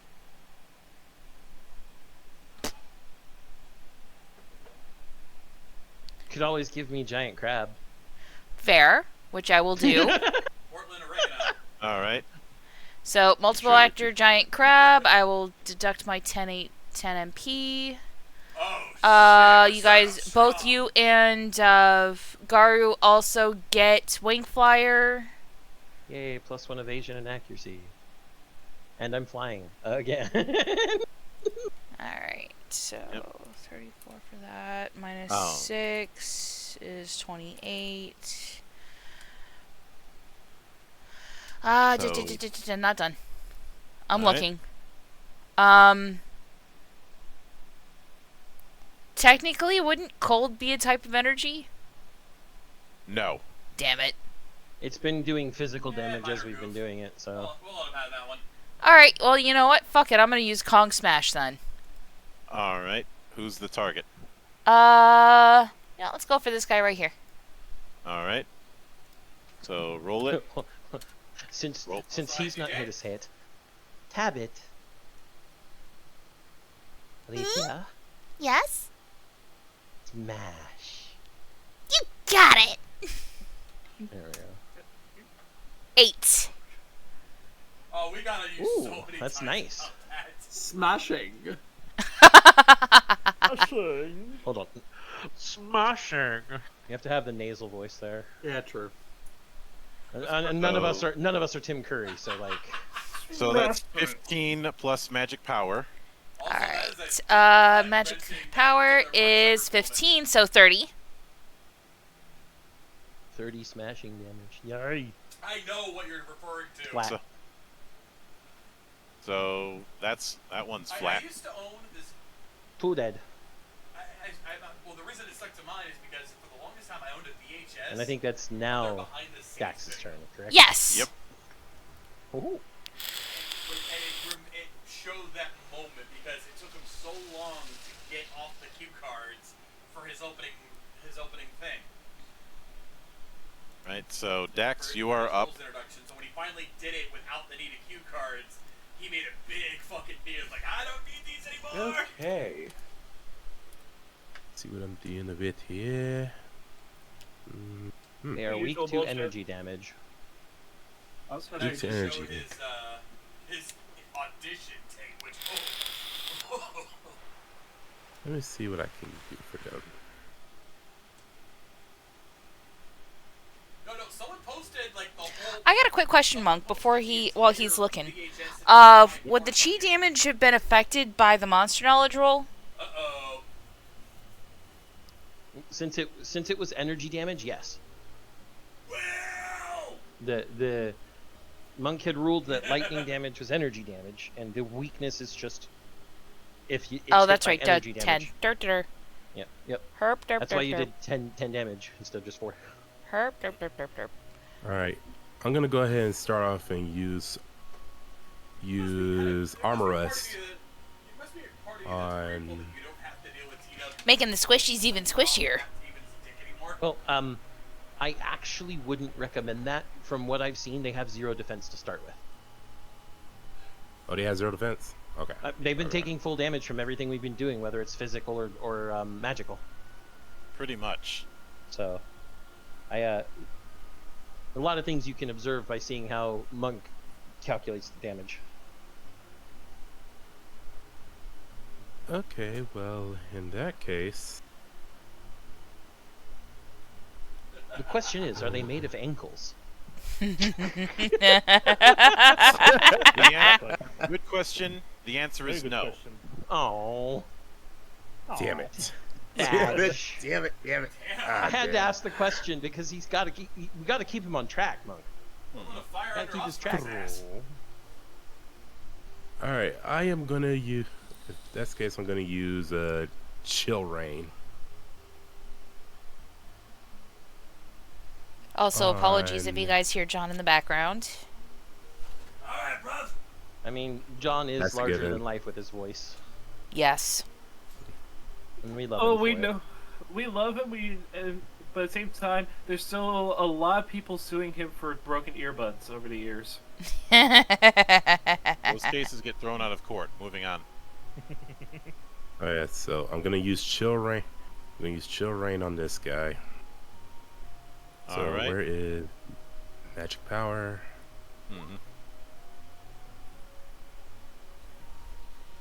So What is that Chill battle Rain. music? Let's see. Listen to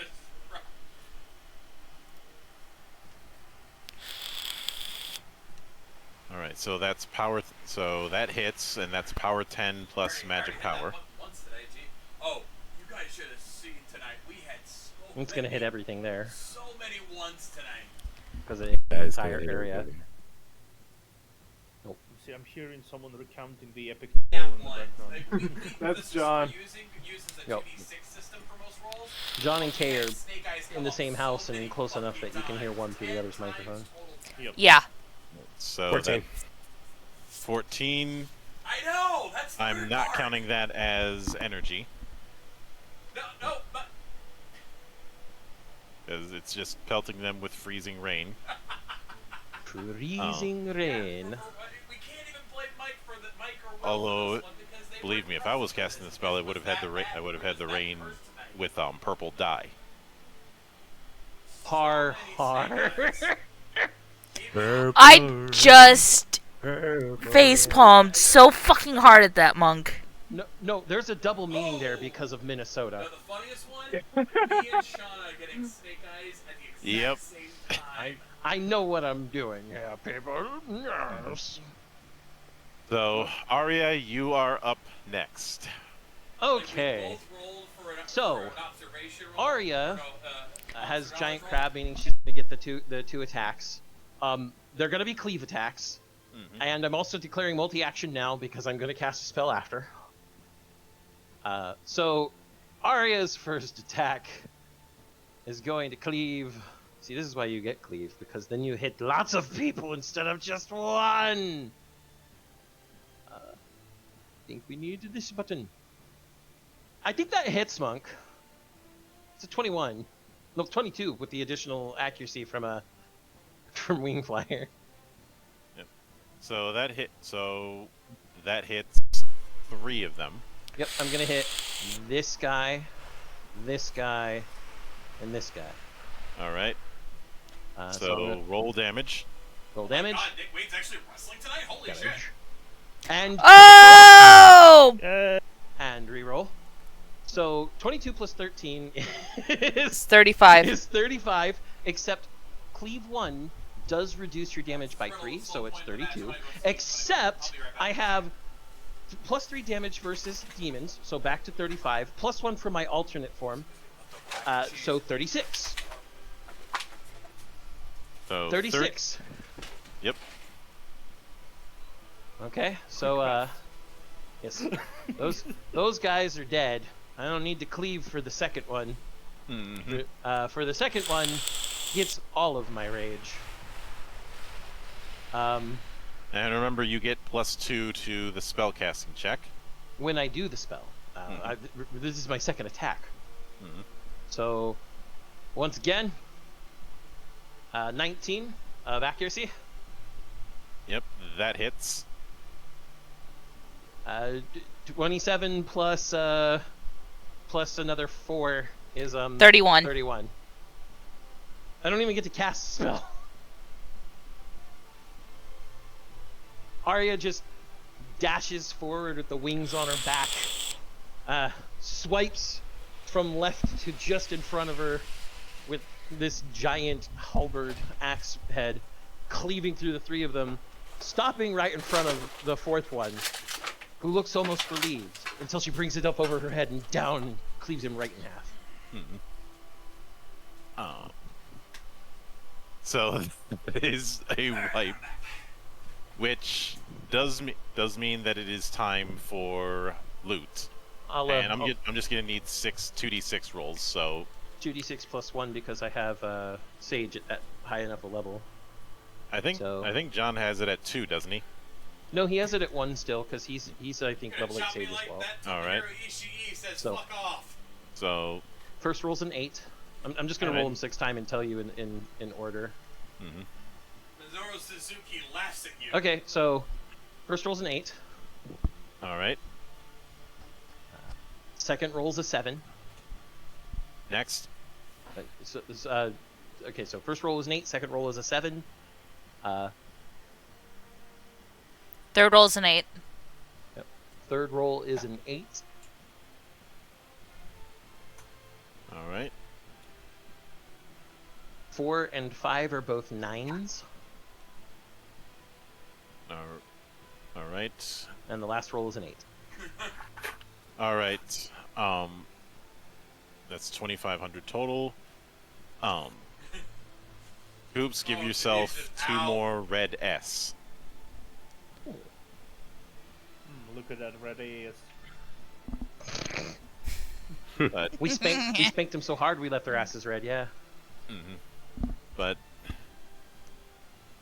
in the aftermath,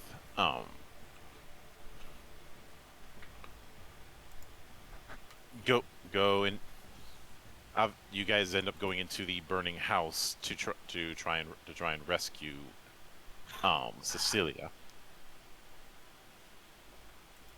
And I want all of you roll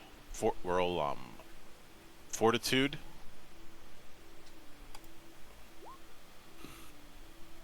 And all that matters is if you guys beat 13. I think most of us. I would pretty sure that beats 13. Yes. Mm-hmm. Yeah. All right. So. Did somebody roll for Azrael? I can do that. Hold on. I got it. Okay. Never mind. 19 on Azrael. Yep. All right. So let's see. Yeah. I got a couple mosquito bites. I think all of us passed. Yep. Yeah.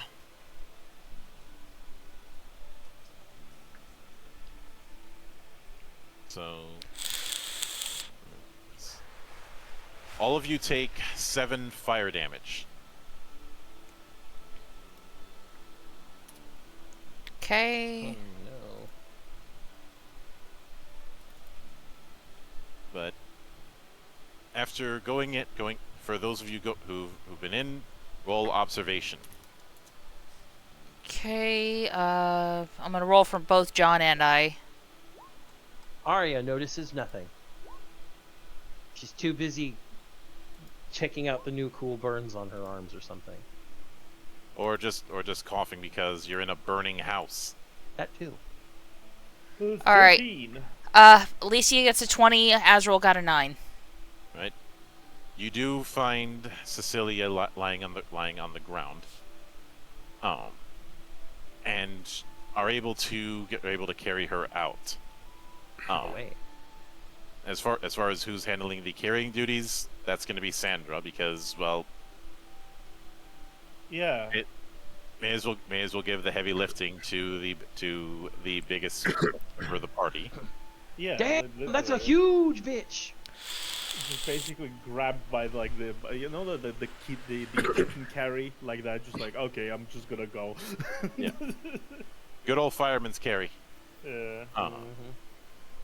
After you get Cecilia out of the house burns to the ground. Impressive.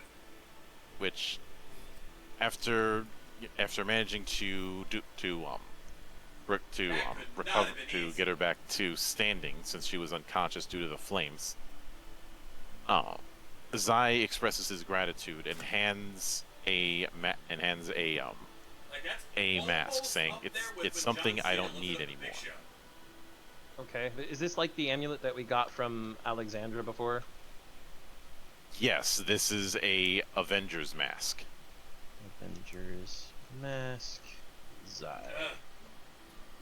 So. If I remember, these items are important. We need them for other reasons too. Well, they're also just really damn useful items. Yeah. What does the Avengers mask do?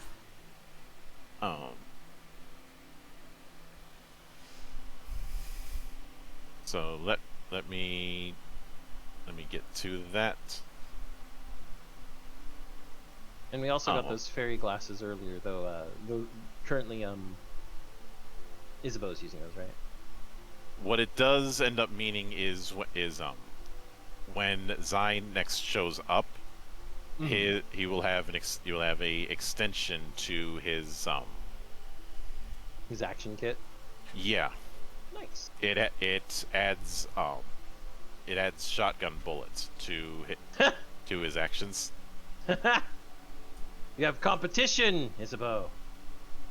Yeah, but I'm talking with Coop's Fairies right now, so you know. So these are all relics of specific. Even if I don't have them in my inventory, I'm marking them in my inventory with which guardian they belong to, just for tracking purposes. Yeah. But I think you guys can see the general gimmick when it comes to this particular setup, especially with these relics. Clear the shallow abysses, outer areas, get relics that enhance the guardians. Clear the shallow abysses, central areas, get abyss shards and relics that are useful as items. Because the lapis lazuli amulet does stuff. It doesn't just add to Alexandra's action kit, I think, if I remember. Yes. Yeah.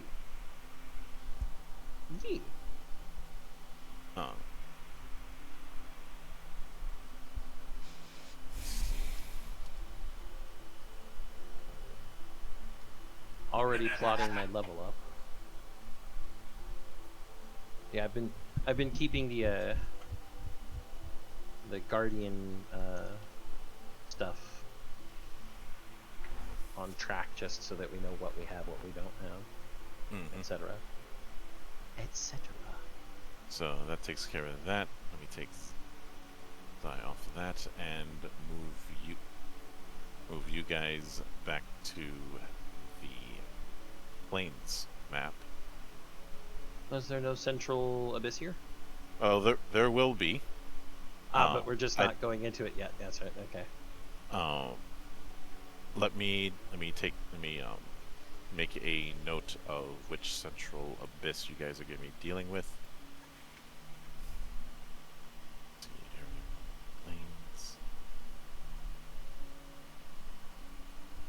Okay, so it's central area 2. My notes. You find again. After clearing that, you find yourselves at the bottom of a valley deep in snow. As you adjust to the cold, that is where we're going to leave it for this episode. I mean, I'm wearing a thermal mantle. I'm immune to the cold. I'm fuzzy. So the cold never bothered me anyway.